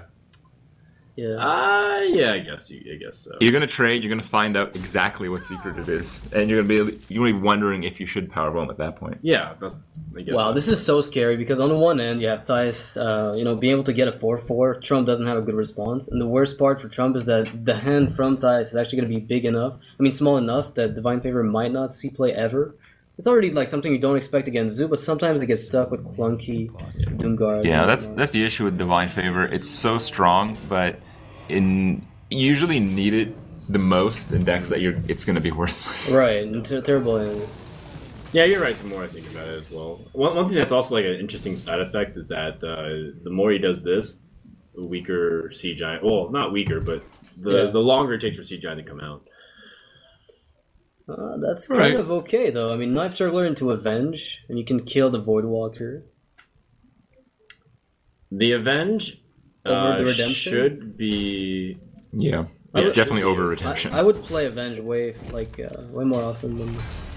I'm just trying to think like what happens if What if it's Noble Sack, right? like what do you expect your opponent to play on a 4? It's usually Implosion. Mm-hmm. So if you play Knife Jugglers and Avenge. He kills your entire board, Yeah, and like he has a bunch of 1/1s, and you have True Silver. I think there's no way around that. Yeah. So I think you have to go with the best play. Yeah. Unless you really want to risk the fact that the 2/1 might just do nothing. Well, it's not the 2/1 won't do anything. It's like he'll most likely kill a Knife Juggler, Yeah. and then it'll buff and it'll trade with his 4/4. Yeah. But we know that that's not the case at all. Trump will have to face the Void Caller instead, which doesn't have any follow-up apparently. It's still a pretty decent play. I mean, you really just want to dump your hand. I think if you dump your hand with that's good. Oh. That's really good. What a great top deck! Not God. bad. Yeah, you just want to empty your hand as much as possible because when you're both out of cards, you are going to win as the Warlock. Yeah. So there's a lot of ways to interpret this card. It could be Noble Sacrifice, so that way the Knife Juggler stays alive. It could be Avenge number 2 because of the sequencing. Well, Noble Sacrifice doesn't really affect the way you attack, so you just don't play around it. Yeah, I think you're still gonna lose your guy. Yeah. And of course, there's the Redemption, which we know is here. Avenge. Oh, it's the Avenge. Excuse me. You're right. You know what we need? We need like this new application for Hearthstone Spectator Mode with all the secrets displayed like clearly on the side. He still cannot draw from Divine Favor, which means I think you might even want a True Silver. Oh. He's gonna keep the 2/1 alive, I guess. He's gonna have 2/1/1. Well, Yeah. 2/1/1s. Yeah. So he doesn't want to trigger the Void Caller. Yeah. I Doesn't see. want to trigger it. Makes sense. I think. Yeah, I like that as well because I think he's afraid of what the Void Caller can pull out. It seems like his opponent has like a couple of cards that might be clunky. Divine Favor might That is draw. very clunky. Yeah, it's kind of hard to play this. Wait. No. Yeah. Never mind. Yeah, Divine Favor is going to get really good value here. Yeah. Because I think you have to tap. You can't risk playing nothing here. And right now you're playing nothing. You might play.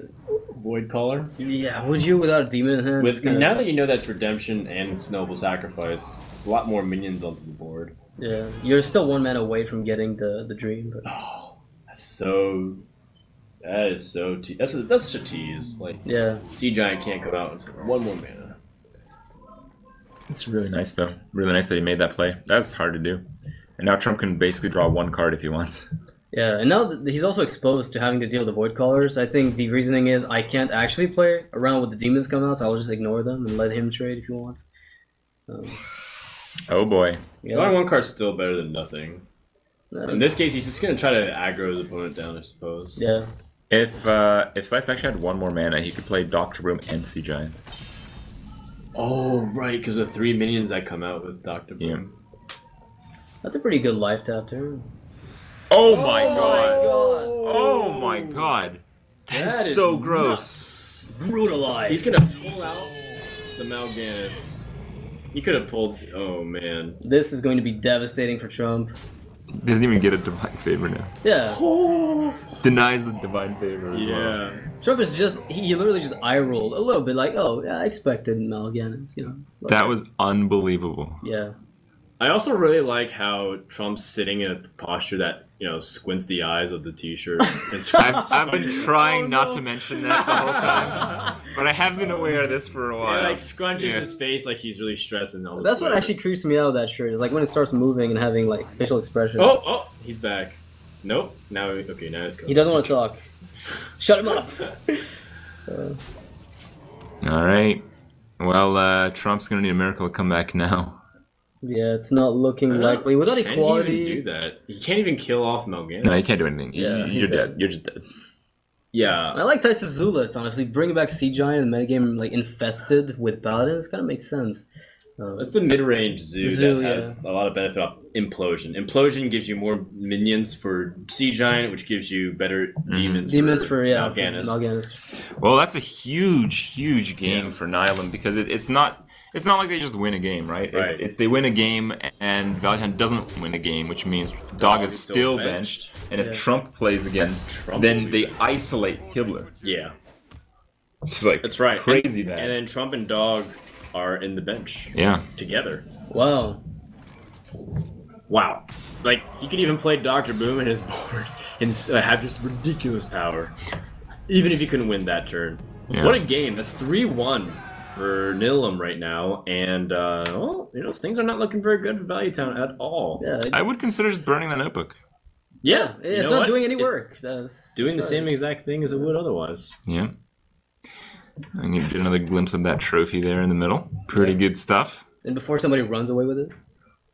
Yeah, I think it's pretty easy to track down who stole that one, though. Yeah. I don't think there's another one of those. No. No, not yet. There's no GPS installed, so I could do it. Yeah. That's what you think. Until you find out that they've already put GPS in all of us. Mm. Oh. Okay. All right. Well, here are the standings. Nihilum basically has the dream where it's one check mark per player. This is the 3-win dream right now. Right. Yep. And Dog is benched. Trump is on 1 loss. So even though he has the most flexibility, it's a huge gamble to actually play because if you play, you isolate Kibler. Right. Who's playing a fairly predictable deck, by the way. Right, but the thing is, the deck that Kibler's playing is sort of okay against... it's most of it. I mean, if it's Mech Shaman from RDU, I guess might pose a problem, Priest but is pretty good against I think you just play Kibler, honestly. Dragon Priest especially, I think. I think you just play Kibler. Oh, they're leaving. Yeah. Which means I think Trump's staying on. Oh, is that right? Well, I think Trump's really trying to win to free Dog here. I think also Dog being benched and Life Coach not playing Mage confirms he's not playing Freeze Mage. Because the Druid and the Warrior are benched. Yeah, they're benched. Those are the decks that you're afraid of as the Freeze Mage. It's got to be the Tempo Mage. And I think if Life Coach won't play because he wants to catch Dog as soon as he gets unbenched, his decks would be good against it. So it's RDU and Tice really now. Yeah, but the Mech Shaman, if you're expecting Trump, let's say, to go out, you might not want to run that just because it's kind of hard to fight for the board sometimes. Isn't a Tempo Mage good against the Paladin though? Yeah, it depends. I think it's all about like if you have that Flame Waker stuff to be able to land. It's just like Zoo. Like part of the reason why Tice's version of Zoo fell out of popularity is because sometimes the draw curve is very awkward. Like you have so many high cost minions, and then you just don't have like the implosion, let's say, to set it up. Or you don't even have like avoid turn 1 through 3 play because sometimes it's just awkward. And that could be the case of the mage as well. I'm predicting a druid coming out here from Tice, but I think Shaman also has room to come out because if Trump is going to queue up again and he's playing like Handlock, that's Mech Shaman. Goodness, that would be the best. Of course, it could be just mid-range Shaman, and we're just like completely caught off guard. It could be Zeus Shaman, and that's what I hope it would be. I wanted to see something like that from RDU. I know RDU has in the past tended to play like cutting-edge decks. Yeah. Like, oh, this is good. Nobody's playing this. I'm playing this. Yeah. Let me surprise them and win. But at the same time, he's played a lot of Mech Shaman. I mean, in ATLC has been pretty much a trademark. Yeah. Shaman has been playing nothing but Mech Shaman pretty much in ATLC. I think we might have seen like one mid-range early in the league, but that was it. Yeah, so I was thinking Druid or Shaman against Handlock, but Trump can also flip the switch and just go straight for Zoo. He's been playing a lot of it. Yeah. However, I think if he's keeping Patron in mind, and he's playing Paladin, I think Value Town might be leaning towards playing the handlock. But that's interesting because it feels like most people are leaning towards Zoo for this so far. Yeah. People don't. We haven't seen a handlock yet. I think Zoo is still pretty okay to handle Patron. Like, it's not going to be an amazing win rate, but it's not completely impossible. I'm kind of hoping we'll see some handlock. I think it's a pretty strong deck, and it's nice to see it. It's a very strategic deck that Trump knows how to play pretty well. So you're rooting against Trump? Yeah. Because Druid would be pretty strong. I'm rooting in the favor of everyone's entertainment. Oh, well, it isn't the handlock. It could be demons. Mid-range, right? It looks like it's faster. Yeah, the Voidwalker is pretty indicative of a faster warlock. Dice has got a pretty good hand there. I mean, it's curving, naturally, no matter what.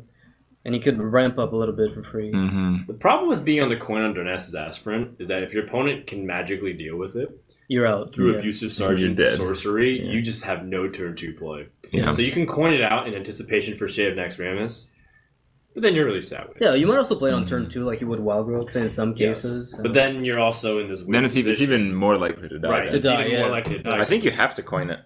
I think you just have to take the You risk. should coin every time, but it's one of those things where Tice is going to really hope that Savage turns into Innervate or something else. Wild Growth would be pretty okay.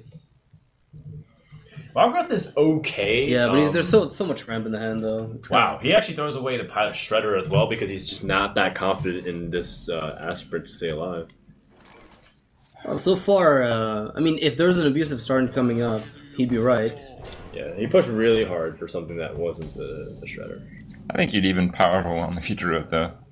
Would you just coin out Shade, or would you play the Aspirant here? Because you wouldn't even kill a Voidwalker. You'd have to hero power turn 2, which again at least makes your turn 2 relevant. You coin it out. You have to coin it out. You coin it out for sure. The other, I was thinking about it. The only problem is that you don't know what Warlock he's playing. Well, sorry, you don't know exactly what kind of Warlock he's playing, and if it's like a faster curving Zoo, then you have to definitely peg it onto him. But if he's like playing a slower Zoo, then yeah. Well, here comes the Knife Juggler. It's Is he gonna kill the Shade? At some point. I don't think so. No, it's just the implosions, man. When they implosion and kills my Shade, I get so mad. Yeah, I've heard like I was listening to you last time. We were having a discussion with Benbro, and somebody was asking you, do you rage when you play Hearthstone? And apparently, you get those rage moments. It's kind of nice to know that, right? Yeah, the only time I won't rage when I lose is to cast through Jabarina. Oh, because right. You expect the result already, right? You know what's gonna happen. That's right. But you seem to know more stuff than even I do. Like just Archon, I have no idea. I sincerely doubt that, Noxious, and I will bet you $5,000. Nicely done. Nicely done. Well played. I think here you actually don't want to attack. You want that thing to trade for the. You want to force Trump to trade the Knife Juggler into it, because it is an extremely high priority target. That's right. Yeah, and the more. Oh, does that punish him? Not exactly. Yeah. Do you play? It might. It could. It could. If the juggle hits the 2/3, 1 out of 3. Yeah, it's not guaranteed. But then your you got pound curve. Your doggy gets killed. And even if it hits the Shade, right? It's still fine because the Shade is then more likely to die down the line. Ooh. There's still some redemption in the Direwolf Alpha with the imps that spawn with the Imp Gang. The Imp Gang boss, right? So it's not like you lose the value that you would otherwise get. Oh, that's a bit of a clunky turn, but you kind of knew it playing Aspirant. It's the risk. I think you just pass. Yeah. Well, you hero power. I might attack into the Voidwalker to just kill it with Keeper on the following turn. Maybe there's an argument for that. I kind of like that, actually. Yeah, Shredder looks just so much stronger that I don't know. It's just, there's multiple lines of play you can make. If you kill the Voidwalker and then he trades into the Shade, then... Swipe is better. Swipe is better. Yeah. Keeper the Go is better. Everything's better, pretty much. Shredder's about the same. Do you want to... The problem is Defender of Argus on the other end is really punishing. So if Tice... No, you just silence though. Yeah, but get a really nice. If you don't do anything and he plays Defender of Argus, and it's like a 2/4 and a 3. You just silence the Imp Gang boss and then kill the 2/4 taunt with your then 4/4. Yeah, I suppose.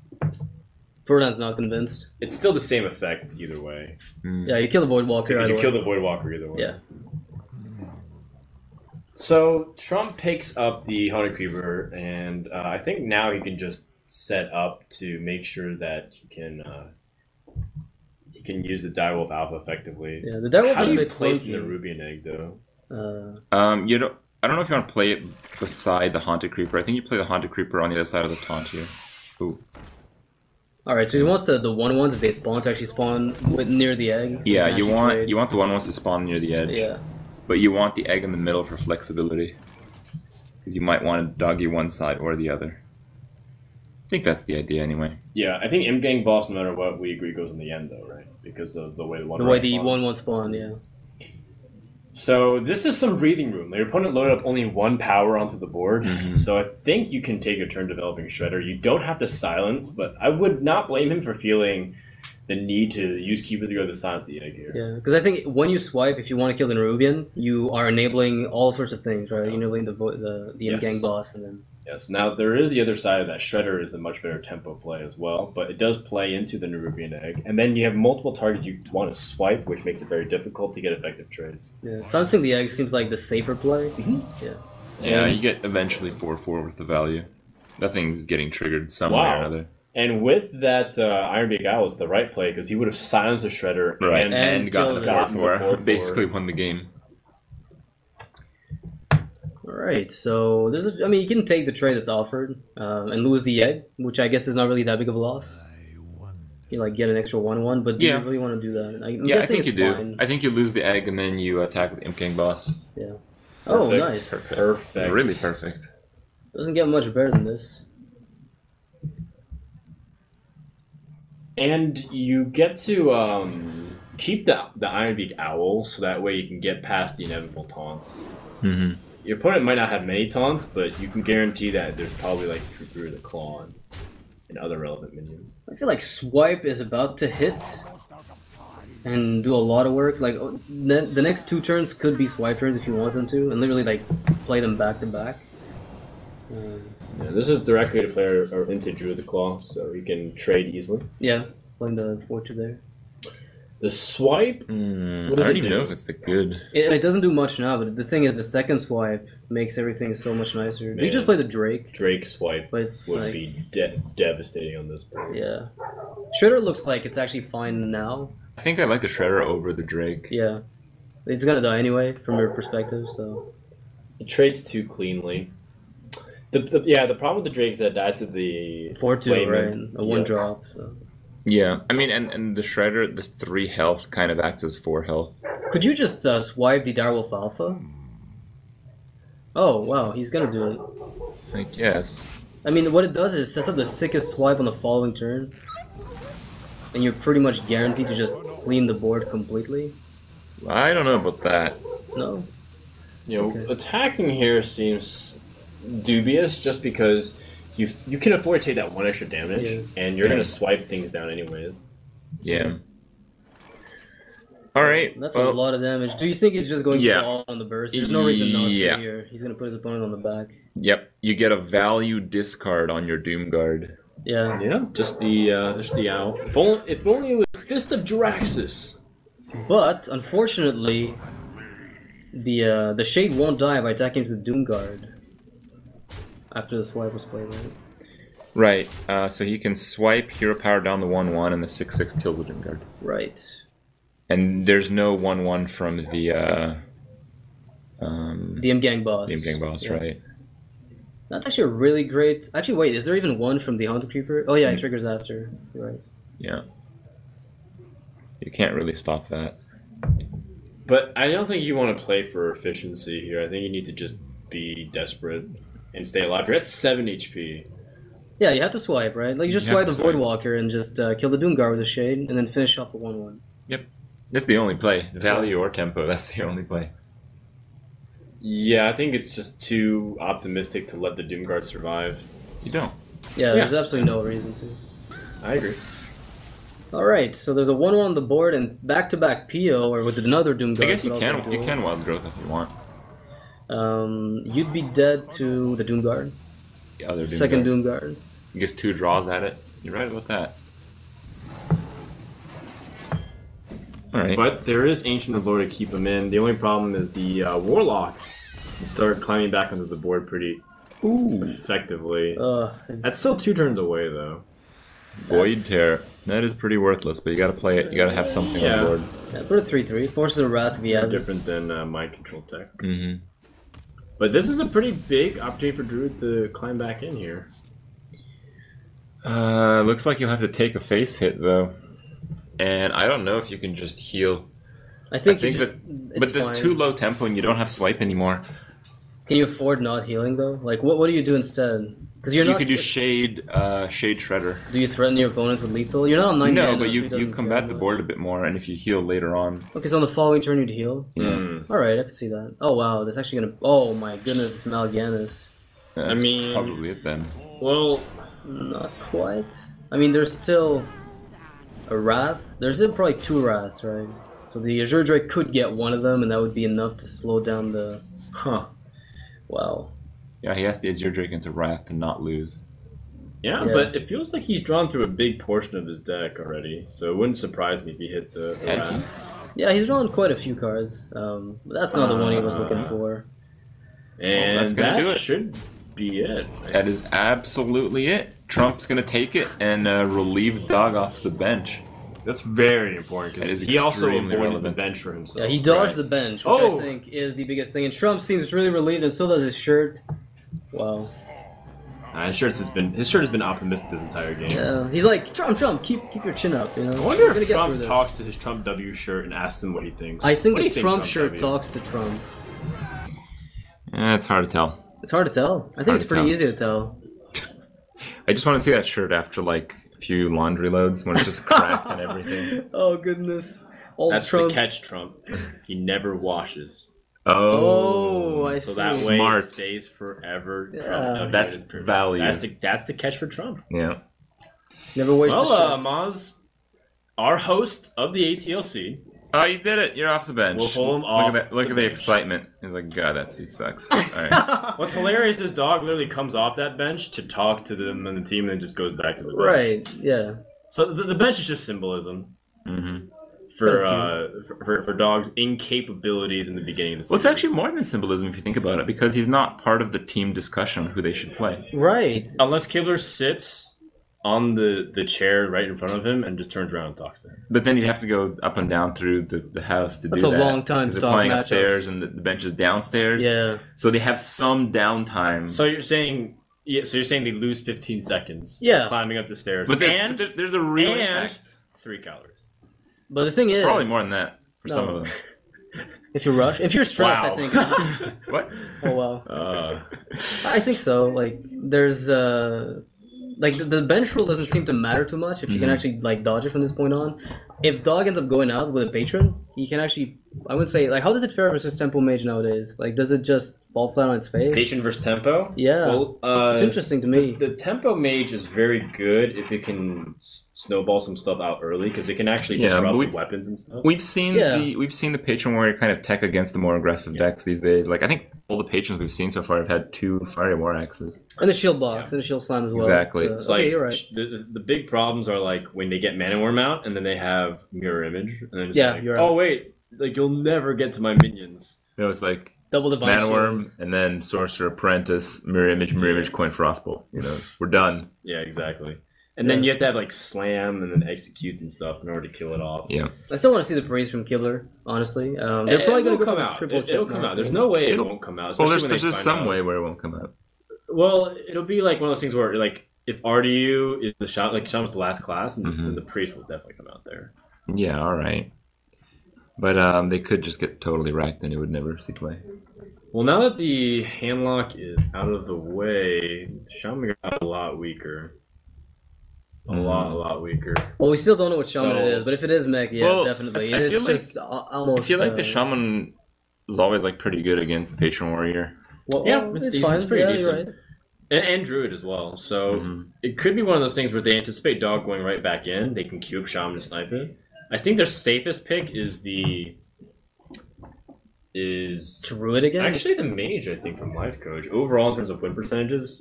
it Because might be the you're okay with safest. just patron. You beat Druid. Priest is a bit, I think kind Priest of, kind of owns you. overall. Yeah. Priest just like the creatures are too big. Yep. All right, Druid again from Well, Thijs. good thing that they avoid that then. Yeah. But then they risk getting benched here. Right, and Thijs would see the, I guess the wooden bench.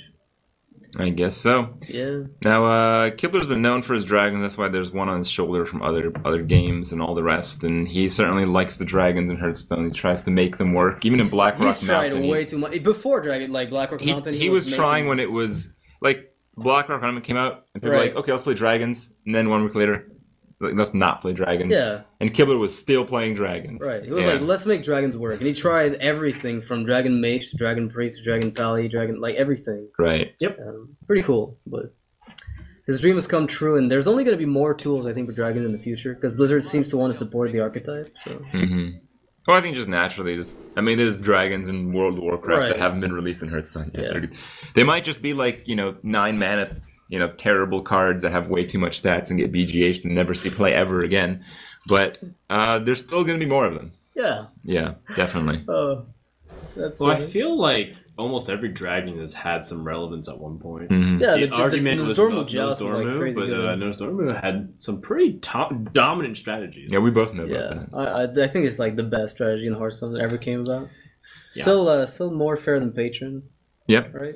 Yeah, still more fair. It's like the definition of non-interactive. You can't even have your turn. Right. You can if you're really fast. Yeah. Yeah. And I learned that if you played Nosdormu and then 3 jousters, you actually skip your own next Turn. turn. Yeah, it's not a good idea. Oh. Wow. You went really far down the rabbit hole to research this. Well, you No, tried I to just wonder played if it. you I can played see- one too many. Uh, And then I just went back to my opponent's full turn. I'm like, damn. Kibler's deck currently, like, we see no mulligan #1. This hand is pretty gorgeous, I think, and there's no dragons yet, so could be Yeah, like but all this these kind of cards thing. aren't on the dragon deck, Right. so it's still pretty certain in my mind that there is a dragon priest. Yeah, how does Druid fare against it? Is it able to contest? It's hard to deal with all those guys, I think. Yeah. I think it's even more dependent on it was before. So the way Druid could beat Priest, a lot of people felt like Druid was good against Priest because you could seize the early tempo. Wow. That's And- Wrath into Dr. Boom. Yeah, that's pretty effective, and that's early game tempo. Pretty effective. Okay, sure. But Priest got much better at stabilizing the early form Yeah, they with do. minions. So Priest definitely got much better at fighting back. However, I don't know what to do against Dr. Boom on turn 3. Especially if you use the coin here and you never get to play Twilight Guardian on 4. Oh wow. Yeah, that's gonna be a bit tricky for Kibler. He's gonna have the eyes wide open, popped It was out. like, beat this. Yeah. 3/4 Dark Cultist. Dice is What's up? like, yo, do you think I mind? Now Tice has a really hard turn. Yeah. Do I pass or play Dr. Boom? Do I get Shadow Word Deathed? And lose the to game? be fair, Shadow Word Death would be pretty disastrous. Yeah, it would be like you lose the game straight up, I think, most of the time. I think the Dragon Priest commonly runs 1. I think some of Yeah. them run 2. Yeah, Light Bomb comes in much later, and that's the most likely way you're gonna lose the boom. I think Light Bomb's actually very rare in Dragon Priest these days. It's Well, in 1 or 2 Clento- copies pretty Clento has frequently. Yeah. Alright, Powered Shield, does that do anything at all? It draws you a card, but you can't play Shadow Word Death. It makes it so the Boombot doesn't kill your Dark Cultist, which is what was probably going to do. Yeah. So I guess you could play a Shrinkmeister to try to hit Dr. Boom for 3, and eventually wear him down. You can also just hit a Boombot now and heal whatever repercussions. Yeah. I mean, those both options. They're Both pretty suck. fun. Yeah, they're both pretty, like... Both bad. Because the problem with losing Dark Colors on board without minions is that you don't actually have any benefits for the buffs. Right. Yeah. Oh. The Boombots showed mercy. Yeah, that was a pretty good outcome. They might not in the future, depending on what he does here. I mean, healing him and healing himself. Is he going to heal himself? Yeah, I think there's no point in healing the Dark Cultist. It's going to die to the Dr. Boom. Yeah, the question is, do you expect him to trade into it or just push face? Like, 7 damage is a lot.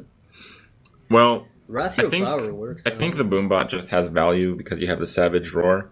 So I kind of like the Dr. Boom hit, even though you lose 7 damage. I think if you just control the Priest, like if the Priest is just always losing, it's back to that problem. Like, if you just never stabilize, nothing's going to work. Especially in a minion-based deck. There's a chance he can cycle the Wrath here if he gets like a good Boombot. Yeah, as long as he's it hits 3 for or 2. better. Is it 2? Because he has hero power. Yeah, he can hero No. power too if you want. Ooh. Or he can get nothing and just have to Wrath for 3. Yeah, no, he has to Wrath. He's got the Azure Drake at least. Yeah, Kibler can play the Twilight Guardian and sacrifice it. That's gonna put Dr. Boom on 4 health. Which then Blackwing Corruptor doesn't even deal with it, unfortunately. That's a little awkward. Nope. Dragonkin Sorcerer does the same exact thing, except... you don't lose a good minion. Well, you might even buff it with something else because of the effect of Dragon. Wouldn't you want to save that for next turn? Because next turn you have Power Word Shield with it. Wouldn't you want to want not die? But it doesn't deal with the board. The thing is that Dr. Boom won't be the only thing on the board either, right? Sure, but are you really killing a 5-drop with 3 damage? Yeah, because they're playing Hemet. Oh no. The only thing you're gonna have maybe kill is the Please Shredder. no. Oh god. The Unstable Portal Hemet Nightmare. I mean, all the druids these days, of course you're playing him. Oh yeah. Yeah. Gotta kill off all those beast rogues. Yep. They're pretty good, actually. Jungle Panther. Can like re-stealth through Master of Disguise. Alright, well here we go. Azure Drake, we need some big stuff. That is pretty nice big stuff, by That's the way. good for so much damage. He might not even necessarily need it though. He could just attack next turn and then Savage Roar and then win. Like it's getting to that point where like Force of Nature just might be raw damage, and Killer might just be blown out. Yeah, I mean he's 3 off lethal, right? If he plays Savage Roar. I mean he might as well Force of Nature now instead. 2, right? Because it's gonna deal. Well, you lose the damage. value of Savage Roar because it trades into Dr. Boom. Shade, Yeah, I think you Savage Roar now, and then play Shade. You play Shade, and then you just try to Force of Nature kill the next. Well, the thing is, yeah, there's nothing this Dragonkin Sorcerer can do really to bother you too much. But the thing is, can it deny lethal? Like, if there's another taunt that comes down. I don't know. Yeah, it would have to be the new Wormrest Agent, I think it's called. Yeah, the 2/4 for 2 mana. Yeah, that would absorb 2 of the treants. Yeah, even if he has Light Bomb, he doesn't survive. Because remember, he still has to clear that board. He still has to deal with the board. Yeah, even there's no way. There's no way. There's no way that he does. Yeah, I think he just Savage Roar face and play the Shade. I mean, he's going to be dealing 18 damage if he Hero Powers here instead of the Shade, which means Force of Nature, you only need to get through. Traded, wow. Yeah. That's respect. A lot of respect. He's afraid of, like, Balin's Chosen, maybe? But even then, he gets 1 kill. It would have to be, like, yeah, this would have been a problem with Balin's Chosen. Yeah, this would have been a really big issue with, like, a single trade on Dr. Boom. And then maybe Lethal's out of reach. I think you want to play at least 1 Twilight Whelp. He's 1 off Lethal, right? Well, if you're going to pull it, yeah. Problem is you can't play the second one because it stops the activation of... You might be that desperate, right? It's like, hope you get lucky off of the dragon. Oh, he's got lethal now, never mind. Yeah, he has lethal. The Living Ruts. Well, it turns out double Innervate Dr. Boom on turn 3 is pretty strong. Yep, as it turns out, it can survive the whole game. Yeah. Like, this would be the turn he plays Dr. Boom if he didn't have Innervate. Right. I mean, he might have had Shredders, right? So the game now we've come full circle. That Dr. Boom came out on turn 3 and hit 4 times, right? Yeah. So that's 28 damage. Yeah. Actually, 30 because of the Savage Roar. So I think I might have hit 3 times. Yeah. Might have hit 3 times instead of 4, because 4 would probably be like way over lethal. But Dr. Boom took tiny little Tice, put him in his backpack, and carried him to a game 4 victory. So that's a they really needed Shaman and Mage. Yeah, now they only need 2 more points. And Tice is done for the day? Tice is done. We're probably gonna see this Mage from Life Coach. I'm still up in the air about it. Yeah, I mean, I want to see the Shaman, I want to see the Mage. I think those 2 decks are still a little bit up in the air as far as exactly what they are. Well, the Notebook is at it again. I mean, right now they're just thinking, like, what's the best possibility of the Shaman versus the Mage? And they're looking at their lineup. Would Kibler go out again? Looks pretty okay. Yeah, now that, like, you know, the Priest lost here, it almost doesn't really matter what they send out. They have equal amount of, like, good and bad matchups, I think. Yeah, they could throw out Priest. If Kibler gets benched, then they have all the other options still, so it doesn't matter. And I think he's got a pretty okay matchup there. And he denies the bench rule. Yeah, I agree. It kind of works. Priest is just always fine from this point. Yeah. I can't do too much around it. I think if you lose again with Priest, it kind of doesn't matter because you're at that stage of, like, we have to win with every deck anyways. Yeah. So you're not really afraid of the bench rule. Unless, Kibler wants to protect his Master of Duels win record. Does that still continue on? No, it doesn't. But, sometimes it's more than just the prize money. It's the pride, right? The pride money. The glory. Pride. Get that little bit of bonus. Yeah.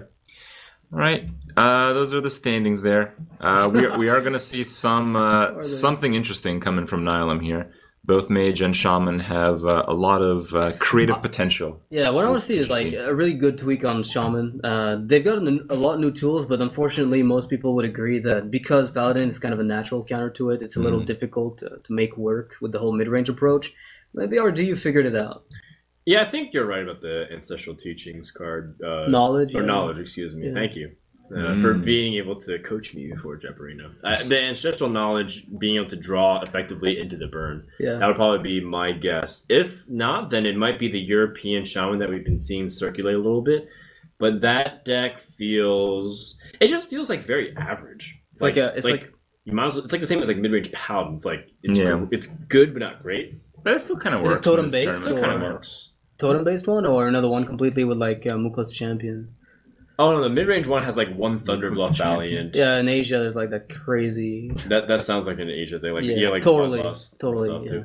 But like the regular mid-range Shaman just has like normal stuff like an Alec here and then like Zombie Chow early on. But you have like some interesting cards like Thunderbluff Valiant in the middle there. Okay. I just really like that card, by the way. Yeah. Thunderbluff Valiant. It's Yeah, just it's really just cool. You don't have to go full on gimmick to make it work. You can just like sprinkle it in; it'll work sometimes. Yeah.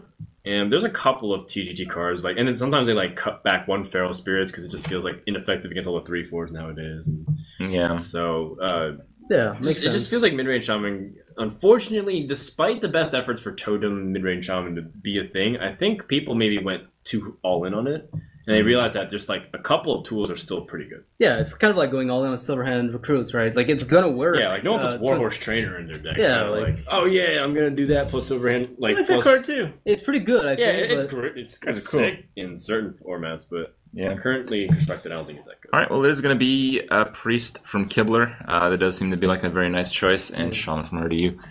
Yeah, I can't even be mad Now, about the loss, really. Like, What after could it happened. happen Yes. is that they could play Keep Away with Shaman and then squeeze in like another matchup that Shaman would be really good at, and the Mage would be worse at.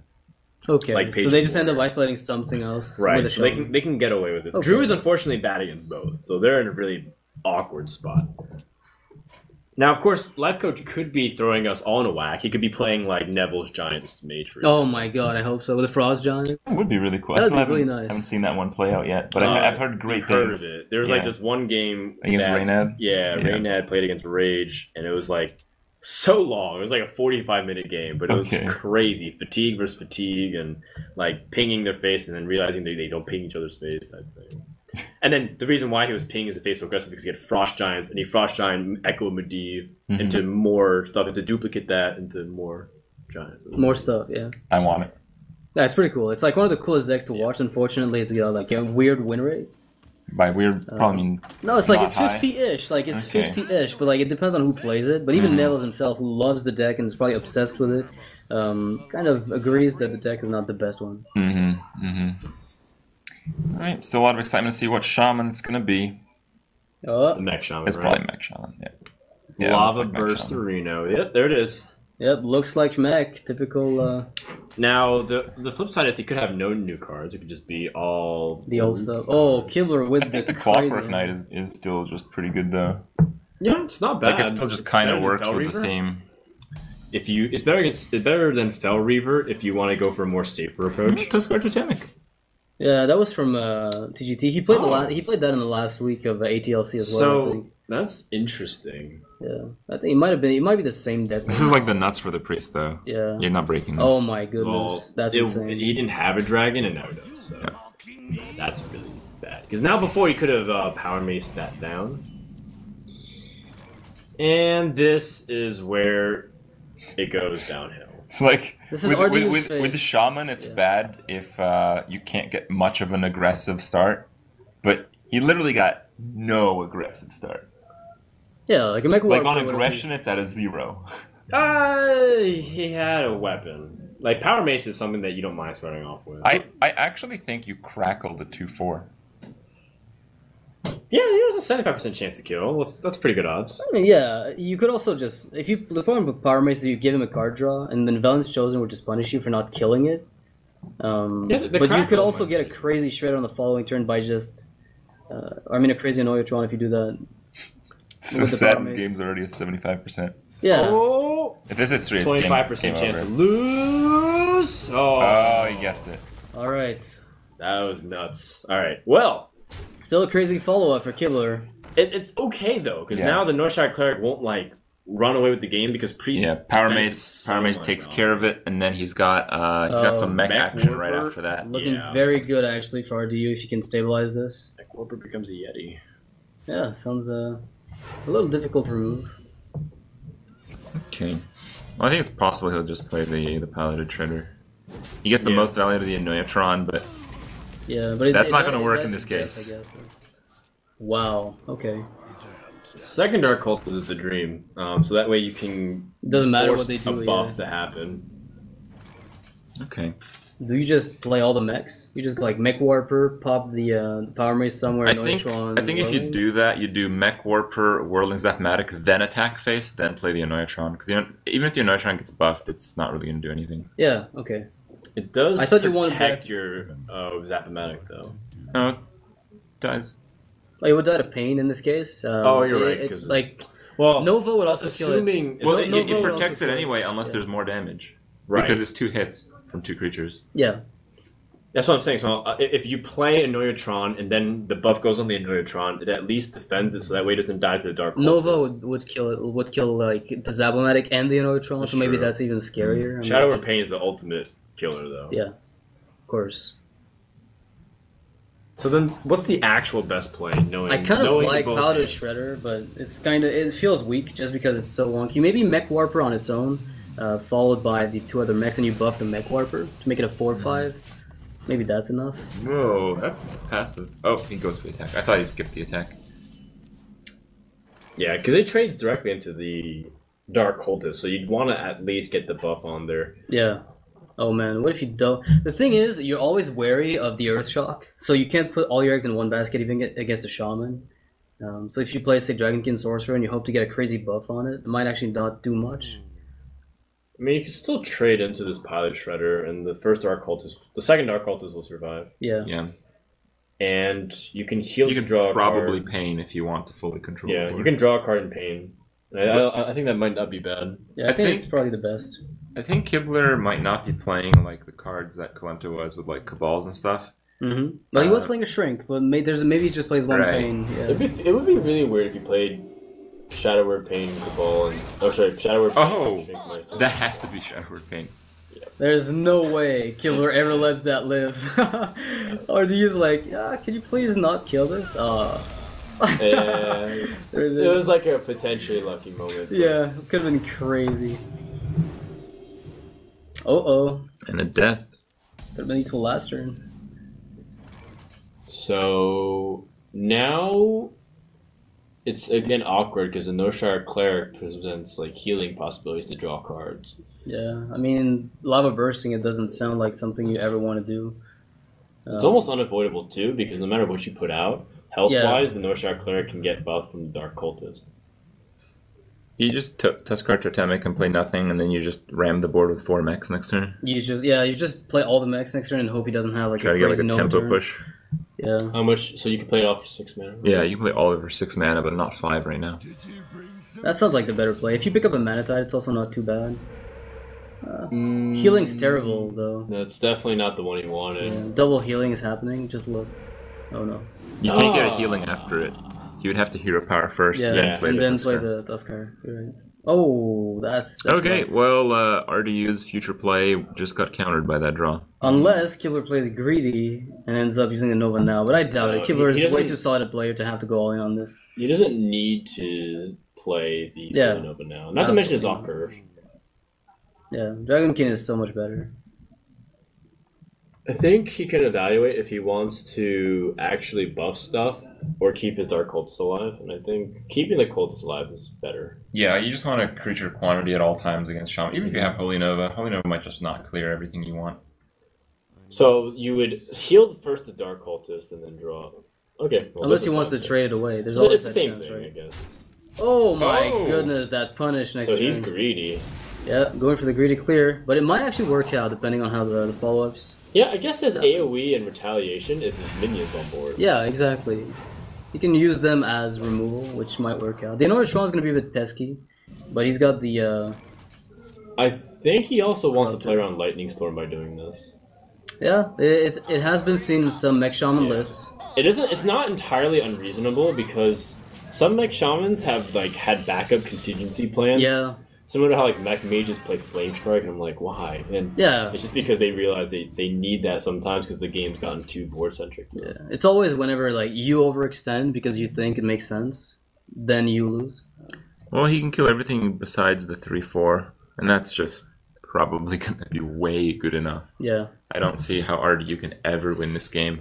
Yeah, the nuts draw from Killer. I mean, it kind of compensates for what Thais did to him last game. It's got to come back, right? Yeah. I think the problem is that RDU's like he just didn't do damage. Like Priest had 29 health. Yeah. Well, the start from Killer was crazy. 0. Yeah. And he can afford to heal his minions. That's how embarrassingly one-sided it's been so far. Yeah, absolutely. And there goes the Black and Corruptor of the value. I hope you never led to that, so yeah, it was a good play. Yeah, it turned out perfectly fine. I think it was so far ahead, it didn't really matter. Yeah. Unless RDU picks up like Doom Hammers. No, he needed like Doom Hammer to be now and then drop it. Yeah, he didn't drop it. He just doesn't have enough time.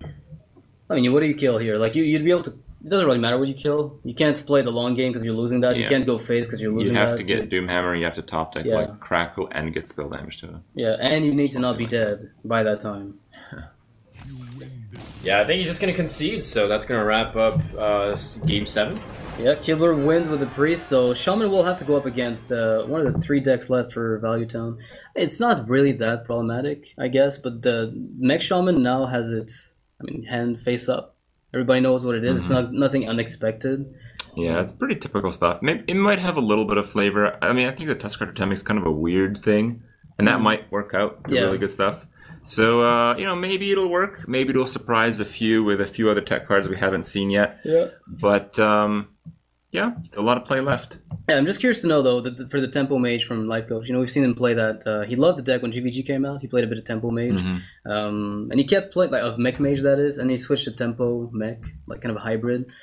I wonder if he updated it with anything from TGT, if anything was worth changing. Because the deck was pretty consistent during ATLC. Like, is there a reason to true. change it? It's just, like, so many variants of it. Like there's just like the spell tempo deck, but I actually really liked the double Fail Reaver tempo Mech Mage.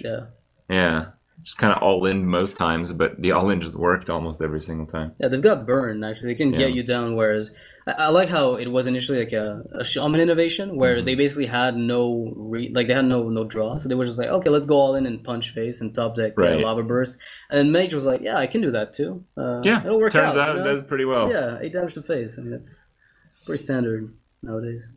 All right, well, RDU did lose that, so he's threatened to get benched with as inconsistent as the Shaman is. Dog with a full lineup. Why not? Though. Why not just play the Mage, right? Sure, why not? Is Patron isolated there because of Mech Shaman and Tempo Mage? Well, not necessarily. I think the Paladin is still okay, even good against both. I think Mech Shaman's still too board dependent, and Paladin's too effective at taking apart. Yeah, it still has no answer to Muster for battle, and Mage needs a very specific set of cards in order to take it out. Like, I don't know if Life Coach is playing the Arcane Missiles list, for example. Yeah, with like the full-on 1 damage pings. I also think the Secret Paladin has a lot of consistency issues. Like, you can just draw all the dumb secrets at the start. Yeah, it happens once in a while. True. So it's certainly... I don't think there are any more, like very one-sided matches left. I think Druid Shaman might be kind of a difficult one for the Druid if the Shaman kind of comes out well. Yeah, I don't know though. Rough.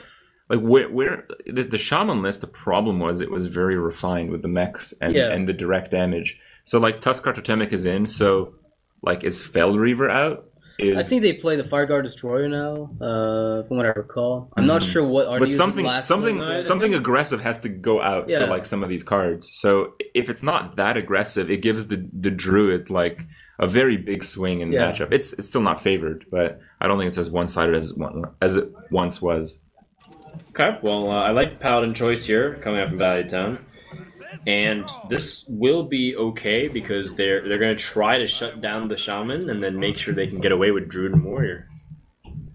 Druid definitely has a better chance against. Oh Mech my. Mage. Shielded Minibot, Muster, Mysterious Challenger. Yeah, there was a fire And destroyer. a smile for Trump. Holy cow. 2 smiles. That's value. 2 smiles on 1 guy.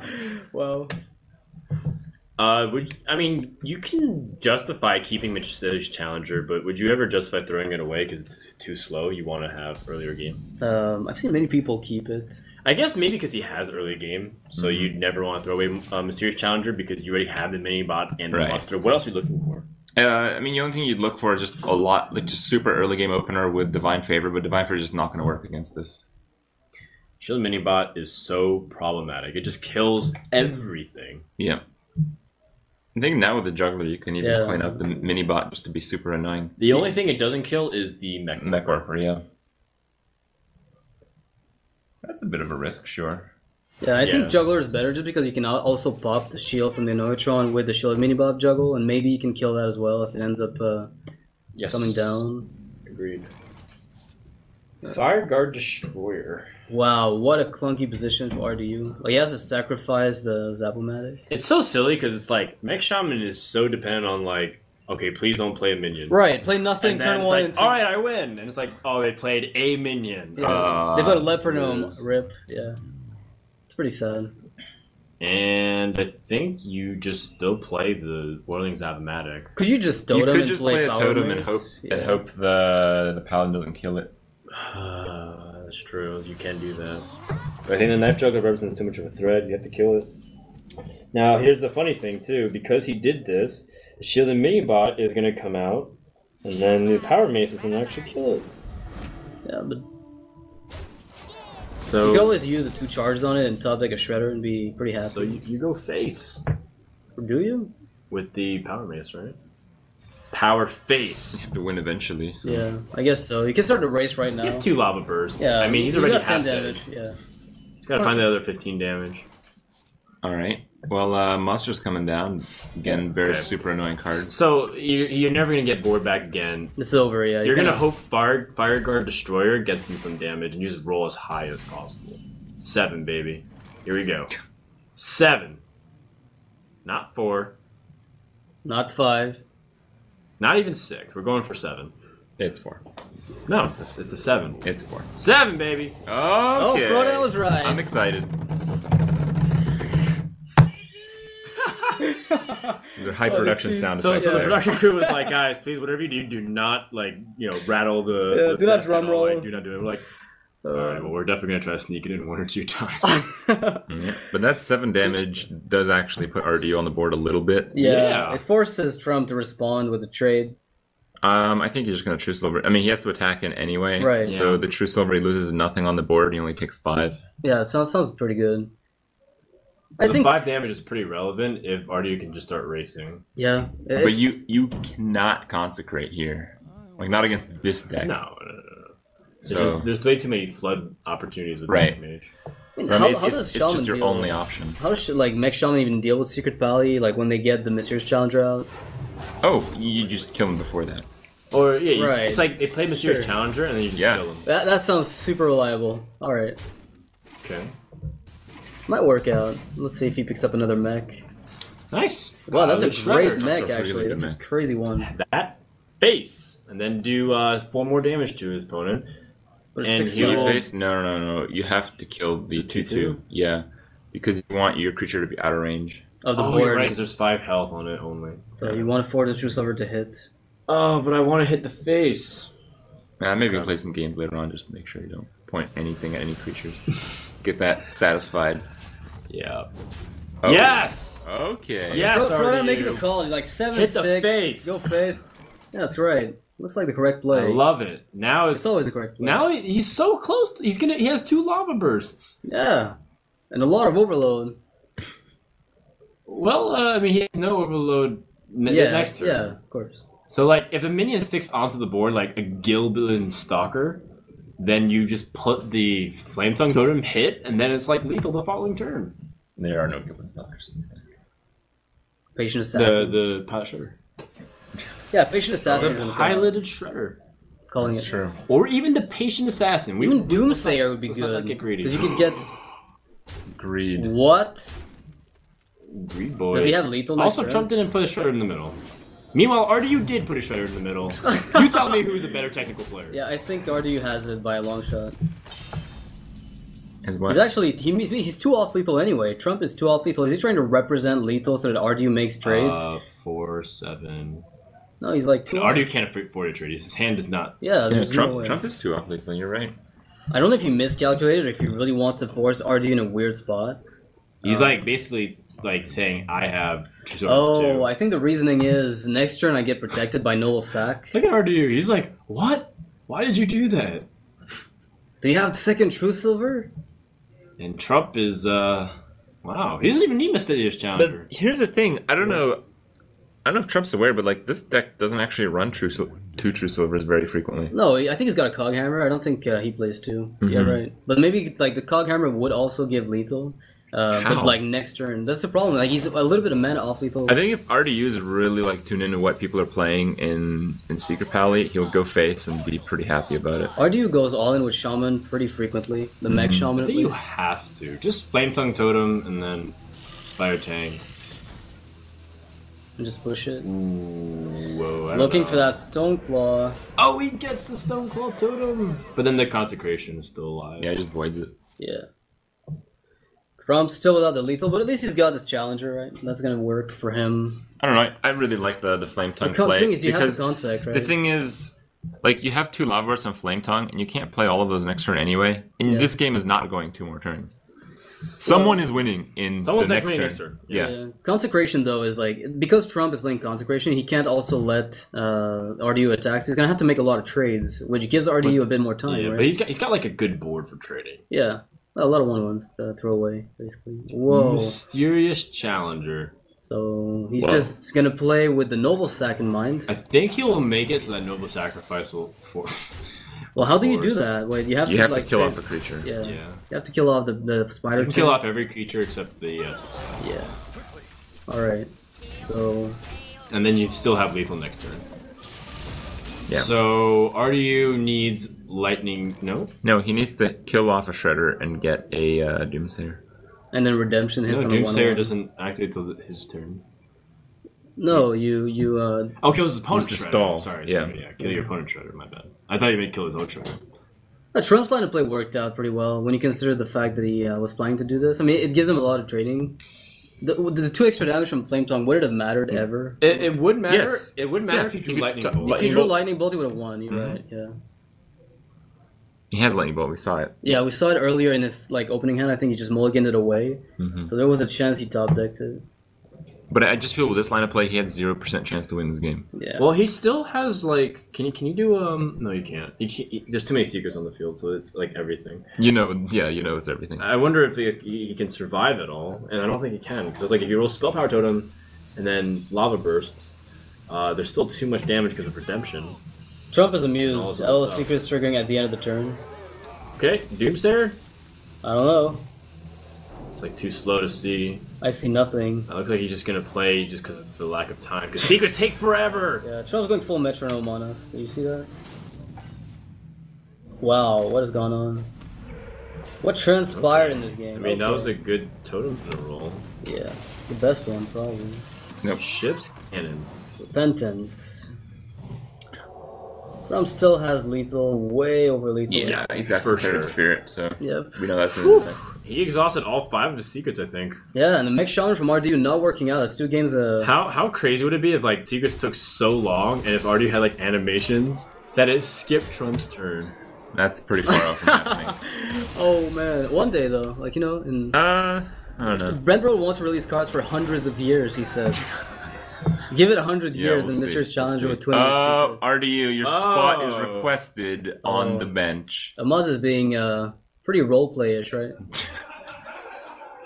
You know, as a former rival of RDU back in the day, Maz and RDU used to play each other all the time. So maybe it gives him great pleasure to bench RDU. Oh, you think so? Yeah, a Maybe. little bit of a We'll good- just say that. We'll go with that narrative. Okay, sure, that sounds good. Well, Okay, the good rivalry news is champion. now we will finally have to find out what is in Life Coach's Mage Day. That's right. And it's tied 4-4. So Value Town, they were down pretty significantly, and they've climbed back very well. So it's down to Dog Warrior. versus Life Coach.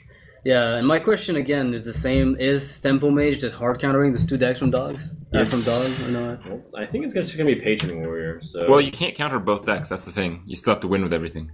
Yeah. So even Like- if it counters both decks, can RDU win with Shaman? Against Patron, it might be possible. Yeah, I think it's actually pretty close. I think it's pretty close. But now with the double shield block, it's making things a little bit more awkward where there's a lot of armor gain. But it's still I don't think the shield block really matters much. I think it's all about like the fact there's 2 Fiery War Axes in the deck these days, and that makes it so you just stop the damage before it happens. Yeah. I mean, if you shield block, it's like, okay, so I'll shield block and then take 18. Yeah, it's okay. No, it's the shield slam that has actually like a little bit of removal understandably, understandably, it might help a little bit more with the shield slam. All right, well, we'll have to see. We'll have to get there first. Yeah, that's right. The winner of this, because I know some people are tuning in, they're not really sure of the format. The winner of this goes to tomorrow with a 1-0 score, and they play in the winner's match for spot directly into the grand finals. And Against then, Cloud9. Yeah, if they lose, then they have to try one more time to get a spot in the semifinal, guaranteed. Otherwise, they lose twice from that point on. Well, it kind of sucks. They have to play a 3rd and 4th place match. Yeah. Then again, we kind of figured out that the first and last spots were kind of the best ones to operate from, I guess. First, probably a little better. Yeah, first, obviously. Yeah. First is a lot better by at least $20,000 per player. Yeah. Well, in terms of the seeding, like 4th place, you only have to win 3 total. 1st place, you only have to win 3 total. 3 total, yeah. And but if you're 0-2, I don't know. I don't know if you're winning 3 in a row. But that's quite a story. Yeah, that would be. You should get it done. Story indeed. Life Coach versus Dog. It's Mage versus Druid. I think Dog's already accepted his fate. He has to play the Druid versus that Tempo Mage. Now, here's the funny thing. If that's actually Freeze Mage, our minds are blown. If that's Life Coach is probably not winning because both Patron Warrior and Druid do quite well against it. Malygos makes things a little more bearable sometimes, but against Patron, you're usually just blown out. It has a pretty decent chance against Patron. Patron doesn't have as much life gain. They do now, though. Because of shield blocks? Yeah. True. Yeah, Zalay played a no armor smith version, I think, for a little bit with like Cruel Taskmasters, like double Cruel Task. But it's not 0%. No, not at all. Yeah, far There's from like it. no Actually, matchup that are 0%. Freeze Mage versus Control Warrior is like it's actually 2%. better. Has it changed? Yeah. Okay, Emperor changed it. Maybe like 5% now, 5 to 10%. Yeah, you play like an Archmage, and then the warrior somehow doesn't have removal. Yeah, ever. And then you create a lot of fireballs, then play Thorson later. And then you get them all for 3 mana each. Yeah. Yeah. Sounds super consistent. But, I mean, it's the only way to win, so you take it when you see it. All right, well, that does look like a Mech Mage variety, but there is like this new Mech Mage that's like very... It's just basically Tempo Mage with mechs. Right, the whole same array of spells Flamewaker play. Right. So it could be that. The Annoyatron, I think, is one of those somewhat optional mechs, so it does lead me to believe it is just the traditional Mech Mage. But the traditional Mech Mage these days, they have like the Fell Reavers and stuff, which really does destroy Druid pretty well.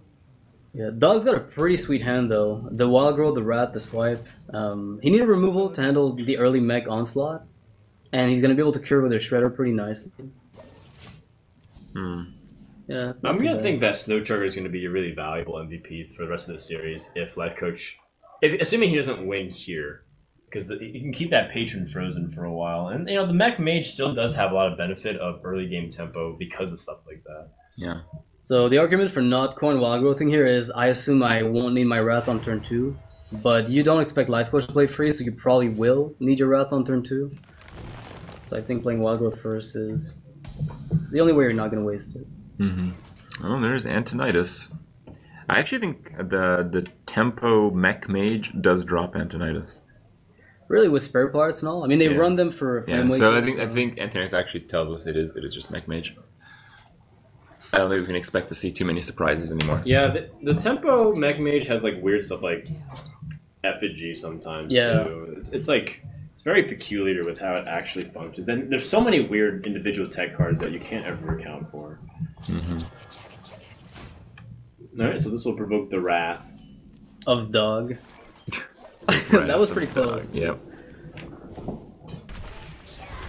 Right, Life Coach hasn't really managed to get much on the board, but that's generally the case when you don't have a Mech Warper. Yep. Splitter Tank, pretty straightforward here. Yeah, Blast Mage could be very important. Like, if it hits... Ooh, Innervate. With 3 hits to the Shredder, that could just decide the game right then and there. Assuming Life Coach goes for it. I mean, I don't see. Would you play Snow Chugger instead? Ever? I don't think so. Yeah, This is a very risky Blast Mage. you can always trade away the Spider Tank if things go wrong, right? It's a little bad value. but- Yeah. What's your play? Is Snow Chugger ping and go face and let him trade? I think you just have to curve out. So I think next turn you still need a 5. You're not going to play the Blast Mage too much. So Yeah. I think Blast Mage kind of sucks here, but it's kind of made up by the fact that next turn you'll have a better play with Snow Chugger Spider Tank. You could probably Fireball as well. I mean, it's a lot of overkill, and Druid of the Claw would be even harder to handle, but you could at least kill what's inside the Shredder most of the time. And then maybe get a 5 with Spider Tank Snow Chugger. Oh my god! And it's bad. Wow. Swipe does not clear. It needed 3 attack for a swipe clear. Yikes. Well, that's pretty much what we were talking about. Keeper of the Grove can salvage the Spider Tank, right? You can always finish it off. Luger's thinking of going face right now, by the way. Yeah, because he's thinking, well, I don't have to worry about swipe. Do I have the opportunity to go face here and be aggressive? Would Savage Roar be an issue again? That's another question. Well, How about Drake into second innervate?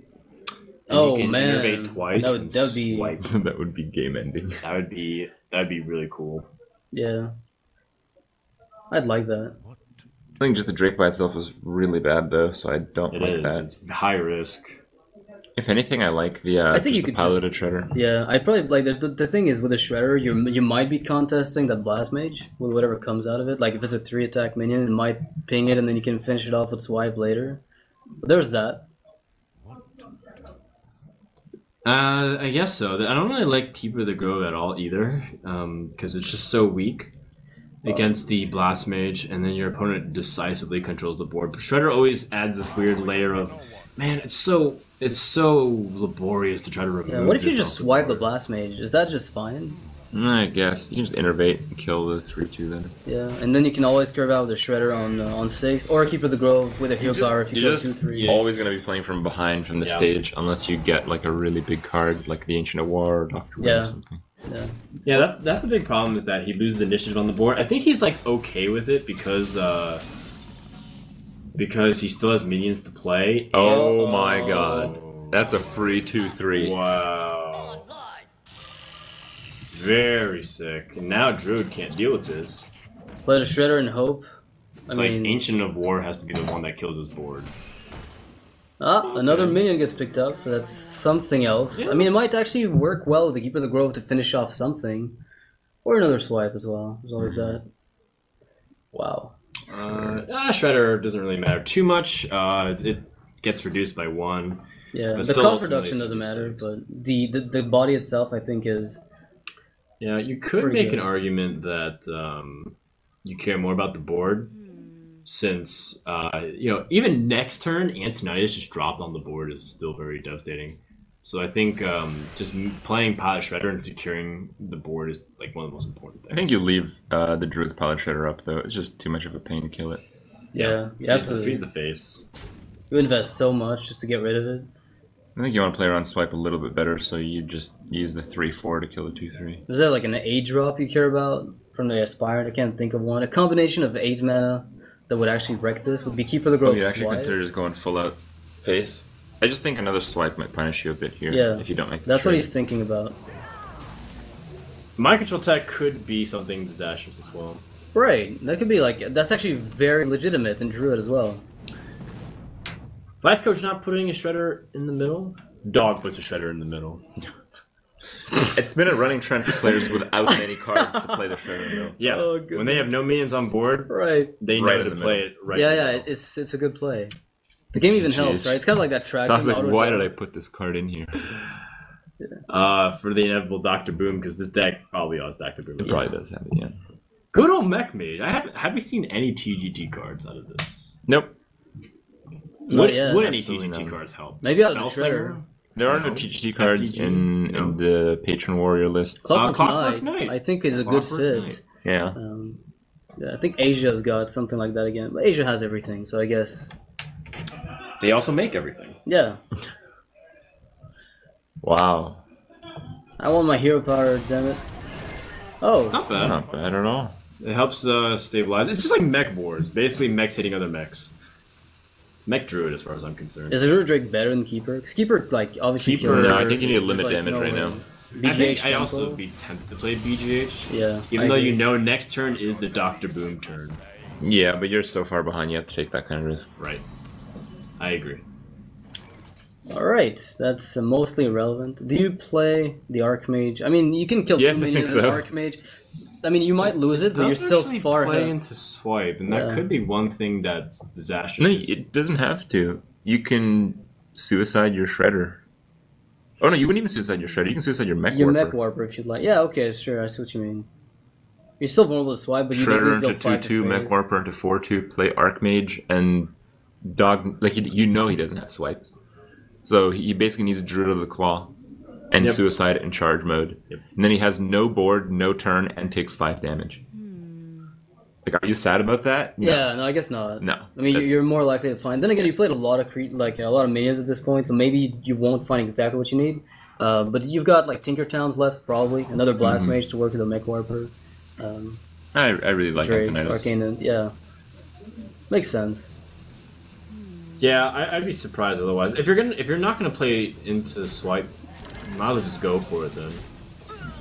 Antonius here is just a game-winning move for Life Coach, and Dog needs to have the exact answer. That's not it. That is pretty much Azure Drake everything. has to get. Everything but it. Azure can't do stop it. That roar, can't would stop that it. work? Oh my god.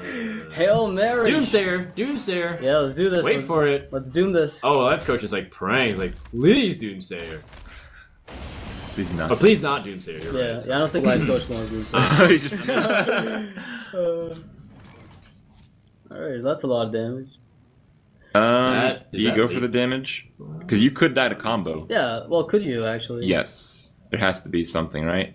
Well, No. no, you can't. Oh, that's right. You can't die to combo. So you just push until you have no more legs behind your fireballs. Just Okay. Fireball twice. Yeah, you're right. Haha. Now that's 3 HP. Dog can't even wild growth for an extra card. He could innervate first. I think he can then wild growth. Nope, I've made that mistake many times. It doesn't work. Harrison Jones. Oh, jeez.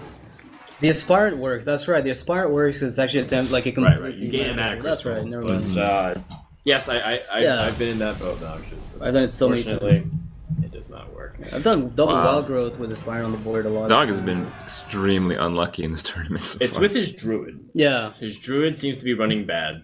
really Okay. bad. It does have a lot of tech choices, too. There's BGH and Harrison. That's right. wants to be. Yeah, PG's not even really a tech, Tech choice. is, It's like, mandatory. No, nowadays I think it is. Because, like, What? there's In Druid, there's so many more aggressive decks. But the You know what- mysterious challenger, that's like the way you win back. Yeah. against it. It's better than You Keeper. by a hero long power shot, something down, and then you BGH the mysterious challenger. After Revenge. Yeah, it's the way to win against Secret Yeah. Valley. I mean, Keeper of the Grove doesn't do anything to a 6/6 really. Mhm. So Well, one more game is all Nihilum needs Mech For a Shaman, wait. RDU, everything's on you. in the winners finals.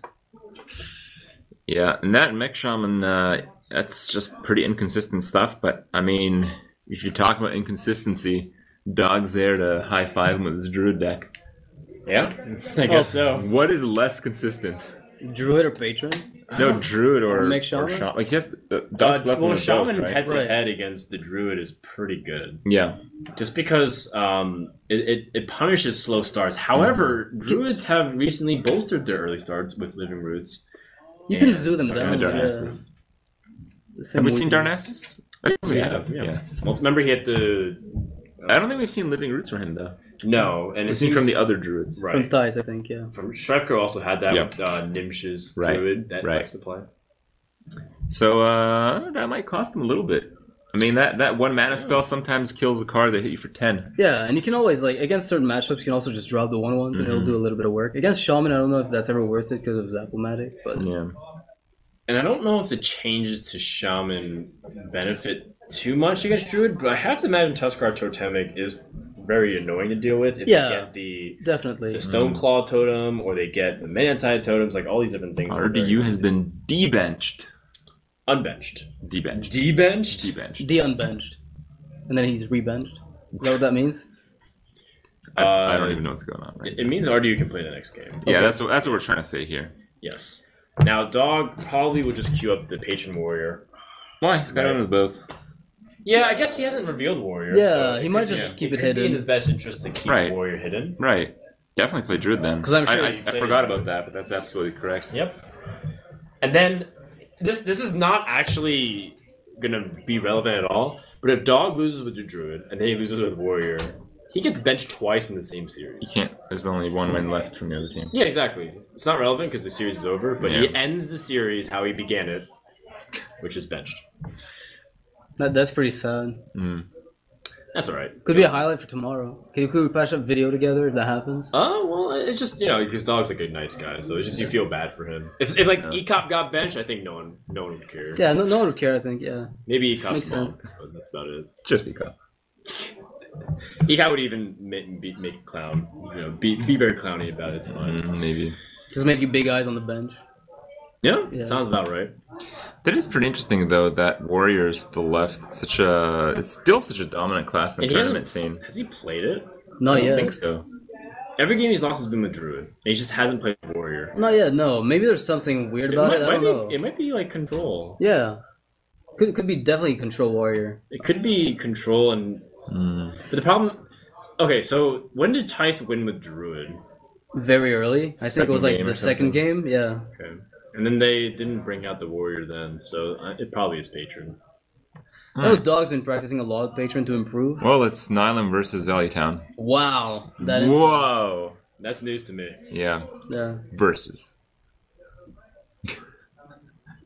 Oh, that's sad. I just realized that there's a $sign on top of that thing. Okay. Yep. Yeah. That's what they're here to do, to win the monies. Mm-hmm. All right, well, we don't have any true inference of what kind of warrior this is. Not yet. Every warrior has those 3 cards in Garrosh is Patron. Magni is Control. I thought it was pretty obvious at this point that the only players who play Control Warrior... No, I think Hype is playing... Mike had Magni. Yeah. Who did? Hype. He was playing Patron? Yes. Yeah, that's why he lost. Because he went against the rules of the universe. Yeah, I mean, Magni is like, you have to pay for it. It's Wallet Warrior Incarnate. You can't go against that. It's established rule. Alright, well, I don't know if... Oh, yeah, he didn't hit the button yet. Good. He still had another chance to drop those lava bursts. Now, the Fireguard Destroyer, if it doesn't get executed, it's going to do probably a lot of work against this warrior deck, because most of the minions early on are very scrawny, and even if you have a weapon to clear it, you're hitting it twice. Honestly, RDU's hand for Mech Shaman is probably one of the better ones against Warrior. You have like 2 sticky mechs, an Anoitron that's almost... 3 sticky mechs. Yeah, 3 sticky mechs if you count the Anoitron, basically. So, yeah, this is looking very dangerous for Dog. I don't know if I like playing Anoitron so early. It feels like it's so good against the early game weapons. It's true, but you want to coin a 4-drop. You want to coin a Shredder, not a 4-drop. You want to coin a Shredder, and then you want to play the Fireguard Destroyer, and then you want to play the other Shredder. That's true. That's the 3, 4, 5 you manipulate with Overload. That is a very good line. But then, what do you gain versus playing this Anoitron now compared to later? I guess it's... You could just Power Mace here, I suppose. Yeah, maybe it's just a liability. Actually, I like Power Mace more. Whoa, double Doomhammer. If he doesn't kill it with the first one, the second one's definitely going to do it. But it's going to clog his hand, though. I think the game might not go long enough. I like it. It's very reminiscent of the Korean... I think this is like how Koreans really like to play the Shaman. And I think it was introduced in a North American scene by Harusol. So it's a very powerful bursty Shaman. The only thing is that you usually don't use all the resources. Like, there's too much overload, there's too many Doomhammer hits. Yeah. And also you might get awkward draws. But in this case, the draw is okay, and the warrior's taking his time. Alright, Death Bite comes down. I think that means Fireguard Destroyer's better play than Shredder. Yeah, because you're forcing the execute after, or Slime at least. Or Whirlwind. There's like 1,000 plays you're forcing. Yeah, I don't like the Shredder. I mean, the Shredder does have something to stick onto the body. Yeah. It feels like the Fireguard Destroyer requires removal, and the Shredder just dies to the weapon. But don't you want to make... Okay, yeah. Sure, it does deal 6 at least, and possibly more. What is the implications of playing Fireguard Destroyer? That means he only has 5 mana total next turn. Yeah, the overload. That's okay. Could be. Yeah, it seems to be fine. Because you also save the weapon. Like if you play the Shredder, actually no, you can just Shredder not attack. I Well, like that. one thing you have to consider is that you have 2 Doom Hammers, and you might want to start getting them out soon. Yeah, that's kind of what I was thinking. Every turn about. you miss is 4 damage. Mm-hmm. Even still, I think that the size of the creature is really important. I think you don't attack. Yep, I think that's it. So you could always above the second one and 4. Oh wow, another Death Bite for Dog. The thing is, he's not armoring up while he's doing all this, and that kind of plays into RDU's goal, which is just deal damage once and get out of there. If I top deck Lava Burst, then that's fine too. Yeah, but this also makes Battle Rage live for Dog, and he's not dipping to critical health, so I think he's... Just yet, yeah. Still think he's okay. Gonna clear. Let's see how this works. Oh, no, he's not gonna clear. Man of Rage. Wow! That's great. That's a bit of an For annoyance. Dog. Yeah, It's that's okay for RDU though. Yeah, I mean, he can't play some of his swing cards maybe if he wants them. Oh no! Another Now, Shredder's good. no, really now good. the Shredder's really good. Yeah. Shredder's really scary. Well, I mean, it would have been better if he had the opportunity to play the Shredder and then play like Zapmatic and try to buff it or something. Yeah. Mm-hmm. But in this case, it's going to be difficult to try and stabilize. If he uses executes this early on, he can't actually do Double something. Mana Wraith, the dream. 2 mana raise? That's the way to balance. Yeah, nature. let's do this. 7 mana. Oh no. Ooh, an Undercity Valiant. That card is... I think he has to play the pretty cool. Frothing. It's not good. It's cool. It's cool. Yeah. The art's Wow. great. He's gonna try to stall more. I kind of thought he'd have to play the Frothing to actually contest the board at some stage in this game. Oh, that's a pretty decent Wow. pickup. I think if there's a sign that he should start whacking away. But Do you... the mana race is annoying, man. Yeah. You can coin a totem, and that would actually be hilarious because the Mana Wraith wouldn't die if it's a taunt. You're right. It could be the... Yeah, the mana race is actually making it problematic for your opponent, too. Yeah. Yeah, you're not can't the only combo one. you. Yeah. He can't go for like a crazy... He needs like 2 Emperor Ticks instead of 1 if he wants to go Yeah. that way. And, and Unstable Ghoul and everything is just way too expensive. 3 mana. Yeah, he's playing He's gonna minions, coin I out the guess. Zap-O-Matic. Yeah, Okay. like you force him to spread the damage and have the Whirlwind or an Execute, which means you're taking away Right. combo pieces, right? He needs second Whirlwind, Yeah. which he has. And Dog instantly plays Patron with second Yeah, Whirlwind. he's gonna end with 4 here. Yikes. And that's going to make RDU race with the Doom Hammers. Yeah, it's So- a pretty okay race though. I think you're happy to take this one because you might be able to win it if you find like It's Lava going to be Burst. close. It's going to be very close. If he picks up Crackle or whatever next couple turns. Yeah, Another Fire Guard Destroyer. those are staying in hand for the rest of the game.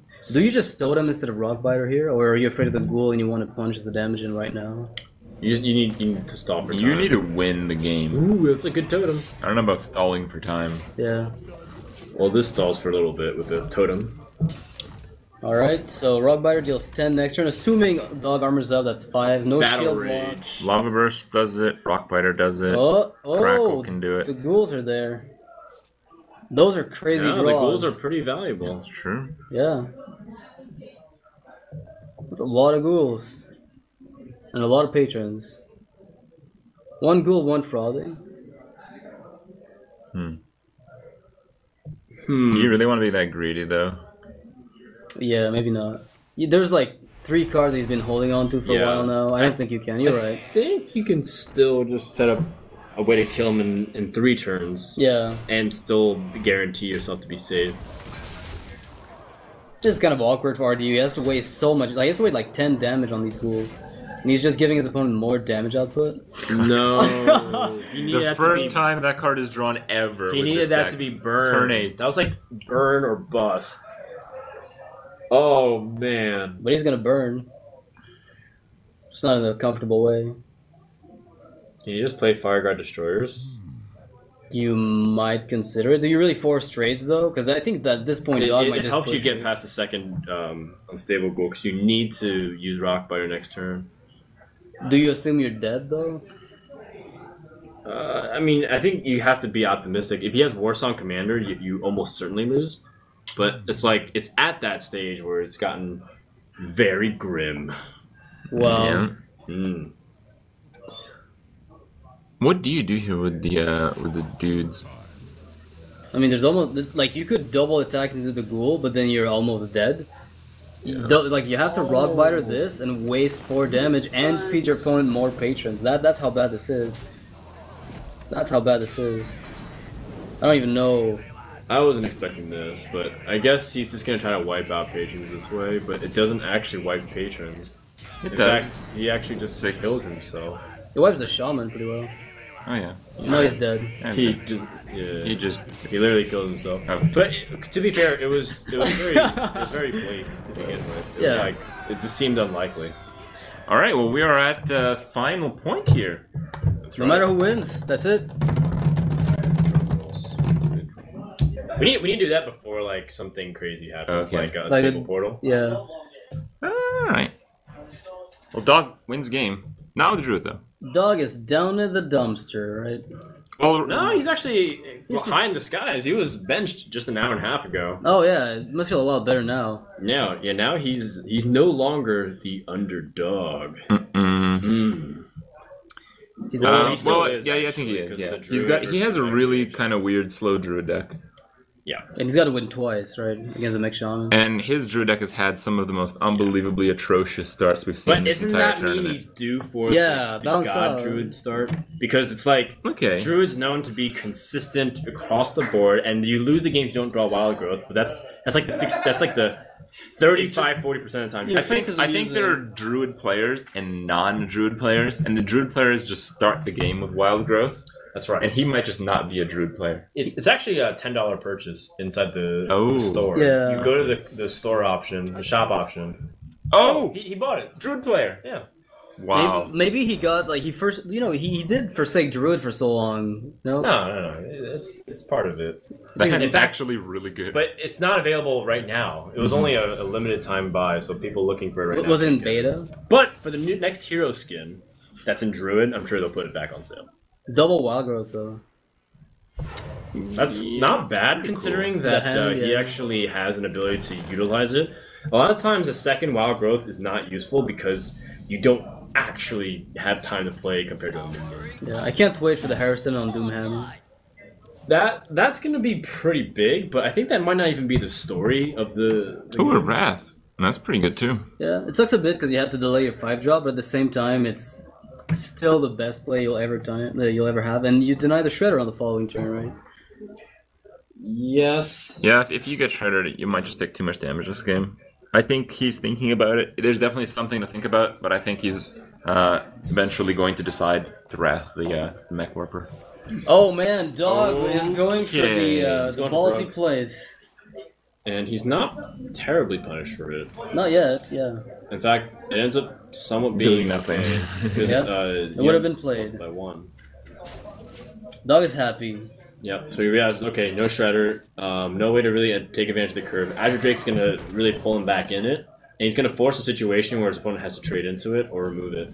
Yeah, and the Force of Nature is also a pretty good way to clear the board in a desperate moment. Right. Are we gonna crackle this Drake? Yeah. No, I don't think we are. I think we're playing Flame Tongue and Spider Tank and suiciding the Mech Warper. Temporarily buffed Mech Warper. Okay. Yeah, that sounds good. I mean, the 4 health minions are pretty tough to handle. I feel like the payoff from the crackle is very high though, because then you can leverage a very healthy board with 2 3/4s and a 2/3, and you still have Flame Tongue to him the following turn. I just think you get more value out of the Flame Tongue if you play it. That's true. Now. On turn 6, what does your opponent do? Well, Dog will just wipe everything off with the 2 Spider Tanks drop. He'll swipe and Wrath the 2 Spider Tanks, and then the Flame Tongue will be left with 2 health alone. It is a pretty safe option. I like it. Yeah.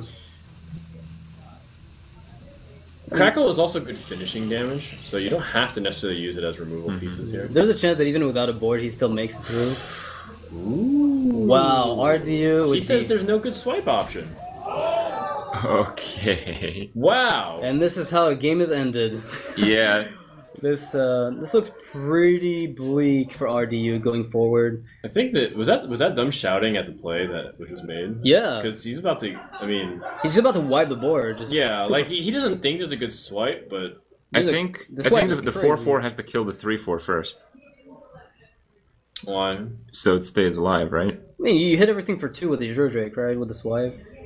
Yeah. So you can also- kill you can kill the flame tongue. You can let the mech warper on 1 health. Oh, you want to leave the mech warper? On 1 health, I think Yeah. I'm comfortable with it. Yeah. Oh man. But okay, he still has some burn damage. I think he's counting on weapons to carry him forward because he knows he's gonna have like an extra 10 damage here, so he needs to. Oh, man, that's a big draw. Crazy draw It's here 6 for damage. RG. Oh, he's got some spell power coming up. Yeah. He can actually kill the Drake with Earthshock. He's probably not going to. Okay, so he's got 5, 8, 11 guaranteed next turn. Possible lethal. If the spell power totem survives. Oh man, what a way to go. Which most likely will happen. Oh no, because Harrison Jones. Harrison Jones, yeah. Big.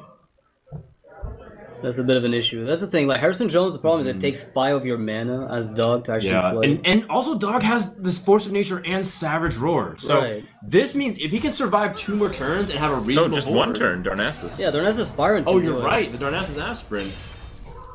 Dude, he's turning this around, so RDU needs to draw some way to end it. RDU can actually... 6. Another That's lethal. That's 31. That's 31. Yeah. Noyatron stops it. Stops 6 damage. So you kill the Drake with the Earth Shock just to negate the... Okay. How much... He hypothetically could kill him? No, he only has 13 damage max because of 6 plus 7 on Crackle. Right. Yeah. So, he needs to kill the Drake, right? He's gonna Crackle? Lava Burst, Earth Shock. You can still win. Like the start that wow, that was a 4 roll. That was the lowest. Oh no! But you can still win. Yeah. Oh gosh. Yeah, okay. it'll take another Lava Burst or a Doomhammer. No, because the Drill Hero Power, it'll take another Crackle. Another Crackle, right? So he has to Earth Shock the Drake now, right? Yeah. Yes. And then play a Noyatron. I'm just surprised. Like, why did he Crackle there? Because he has a spell damage. He wants the extra. I think yeah. Yeah, and I think he isn't sure if he has the mana to do it next turn. You probably would be able to. The thing is, wow, such an aggressive move. He's gonna put Dog down to 4, just in case he gets the other Lava Burst. And at game 11, Ardu's putting all his trust onto the last Lava Burst or another Crackle. It's doable. It's fully doable, but better top deck, RDU. Alright, well the damage isn't quite there. Dog has 25 right now. Yeah, he's a little shy. He's gonna have to trade into It's spell. basically whatever he feels like is the best. Emperor might be it. Yeah, just Emperor here. Yeah, Emperor armor up. Make sure you don't die to like a spell damage bolt. Or a Doomhammer even. I mean, Pilot Shredder... I mean, it actually doesn't really matter because Pilot Shredder's more sticky. Yeah. So he feels like that could be his best chance. As long as you like throw stuff on the board. If you have just 2 minions next turn, you win off combo. In fact, it might be slightly better because of it. Because now there's more minions on the board to get through. Noyatron. He's gonna get a Rockbiter and he's gonna go for a Doomsayer. Just watch. Rockbiter into Doomsayer. I mean, he just needs something. Rockbiter! And he has to go into the Doomsayer. Everyone's going nuts downstairs. Yeah, it's crazy. They are going This crazy. is his only option to win the game. He has to go for a Doomsayer. He has to go for a Doomsayer and then get like something ridiculous, like a Lava Burst with spell damage totem or a Crackle. That Crackle earlier, yeah. not doing, just doing the minimum amount of damage. Just 2 more damage would have done it. Damage would have been it. Yeah, the upper 50 percentile would have actually won the game straight he's up. wondering, can he get away with holding Rockbiter and waiting for and Doomhammer? waiting because can his opponent kill him? Yeah, I think you assume you're dead, right? Okay, so if his opponent has a Savage Roar, just 1 Savage Roar, how much damage does he take? It's plus 10. 11, 15, Yeah, he's plus way dead. 20. He's dead, just a Savage Roar. Yeah. 1 roar is enough to kill you. You might just try the Rockbiter all Okay. in. This has to be it, right? Where's he going with his Rockbiter? Oh. No, he goes face! And that's it! Dog survives with 2 HP, and the Druid, even though it lost 3 games through terrible, terrible misfortune, Dog has been able to win where it counted the most. RDU is devastated. Yep, the Shaman deck does not end up pulling it through. Oh, Dog was down to 1 for funsies. Yeah, just attacking that into was the Noyatron. so dramatic. Wow, the craziest finish to this series I Trump could is imagine. yelling as loud as he can. Was that Trump? Yeah, and yeah, that's a little gonna bit. be that's gonna be in the next Trump reacts to things video. I Trump suppose so. hugs Dog. All right, well, Valleytown does take it. Well deserved. I mean, they really did get really screwed on the luck early on, and at the end it was just good enough. I'm not going to say good RNG. It was just good enough. There were definitely some good moments, some bad moments. As it looks like, as you saw, they're getting ready for an interview. What's happening, Amos? Okay. And the funny thing is, like, if that crackle just rolled a little higher, Yeah, 2 more damage, basically. 2 more damage would have been it. I mean, a lot of really small things. We could pick at crackle, but there's a lot of other consequences of. But I think that the all-in play almost panned out for him. Like the all-in play almost. Panned out, he didn't trade into the Drake and lost his board, and Yeah. that was another thing too. Yeah. All right, let's get him in. Cool stuff. Come on in, guys. Are we all coming in? Yeah. All three. All right. Yeah. So we don't actually have enough chairs for everybody. We can just stand. Okay. So you just put the crowd around. No, you deserve a seat for that. No, we'll both stand. We'll both stand. All right. There's a seat. Someone can sit in it. That's true. Go ahead. Okay. I'm just a dog. I don't deserve a seat. Yeah. So how does it feel? Let's talk to you, dog. You had some pretty bad beats with Druid, and it looked really stressful at times. Being down 5-4, what's going through your mind at that time? I don't know. Just Druid's hard because if you don't draw well, you can't do anything, right? Like sometimes you just like want to perform well, but there's really not anything you can do. Being behind for me doesn't really mean anything because you play the best you can either way. So like, how is being down any different? Yeah, I mean, that's kind of the nature of card games, right? Sometimes things can go your way, sometimes they can't. How did you guys feel going into the match against Nihilum, Trump? Like, did you guys feel very good about your chances? Did you expect it to be that close on Game 11? Well, we actually had a lot of strategizing, and in this format, Cloud9 got to pick their opponent, and we actually made the assumption that they were going to pick Tempo Storm, so we actually kind of prepared against Nihilum, well, just a little bit. The decks we brought were actually really good. Kibler made a really good call choosing to bring Priest. Priest was really good against their lineup. We actually weren't entirely expecting that. But, man, good stuff. What's with the notebook? It seems to be that point of conversation because you're always writing in it very meticulously. Is that the secret to all the strats there? You don't tell me what's in it, but is that the key? I'd like to think that your tome of knowledge? I'd like to think that I'm one of the people in Hearthstone who actually does a lot of research and does a lot of preparation. I've seen just about every single game that Nihilum has played in the Archon League, and got to study up on your opponents to get that small edge. When it's a best of 11, any small edge like stockpiles a lot because there are so many games. I think that the sort of research and the meticulousness that Trump approached the regular season with actually had a lot to do with our success. I think that we put ourselves in a lot of positions that we were able to bring an excellent lineup against our opponents, to outpick them at various stages of the actual match, and it went a long way toward us being here. Do you have any comments about the lack of Hunter from Nihilum at all? I wanted to ask them about it, but I'll ask you guys first. Mistake! I was surprised. I was like, why not know Hunter? Do you have any opinion on that? That was a little strange. Hunter's just so good right now. It's one of the top and instead decks. bringing Shaman. Yeah, they tried to make Shaman go face, but it didn't quite work out. In fact, in that game, even though Twitch would have gone face, they would actually be wrong. Face was not the place. The Azure Drake getting left up in the last game. Actually, That was wanted great. to And then you guys were like screaming like, yes! Like, We that was literally really were. good, yeah. Trump and I were watching downstairs on the couch, and Yeah. as soon as he attacked the face, we were just like, "Oh my god, he he won won this face!" game!" That's good. That's good. Well, I mean, that wraps up the first day. You guys go on to Cloud9. Do you guys feel like is this the hardest hurdle that you have to overcome, getting that first win? Maybe not necessarily against your opponent, but just for you guys yourself, because you guys are the unestablished team compared to some other people. What are you talking about? We got the Master of Duels on our team. And once again, Kibler has a good record. We're going to continue to do just fine. You might as well just give that sign to me, Amaz, instead of like holding it like 15 feet away in the dark. So tomorrow, 10 a.m. Pacific Daylight Savings Time, Cloud9 versus Value Town, followed by Tempo Storm versus Nihilum. Caster Jeparino is next, and I guess that's how we end this interview. Thank you very much, guys. Congratulations, and good luck tomorrow. Thank you. All right, so we're going to take a quick break. I guess we'll take a look at the bracket as well before we finish up this little segment here. And just to recap, we had the first match of the day. Tempo Storm did take on Cloud9, and it was pretty one-sided for Cloud9's favor. A lot of, you can argue mistakes, but ultimately Cloud9 played very solid. That was the story of that series.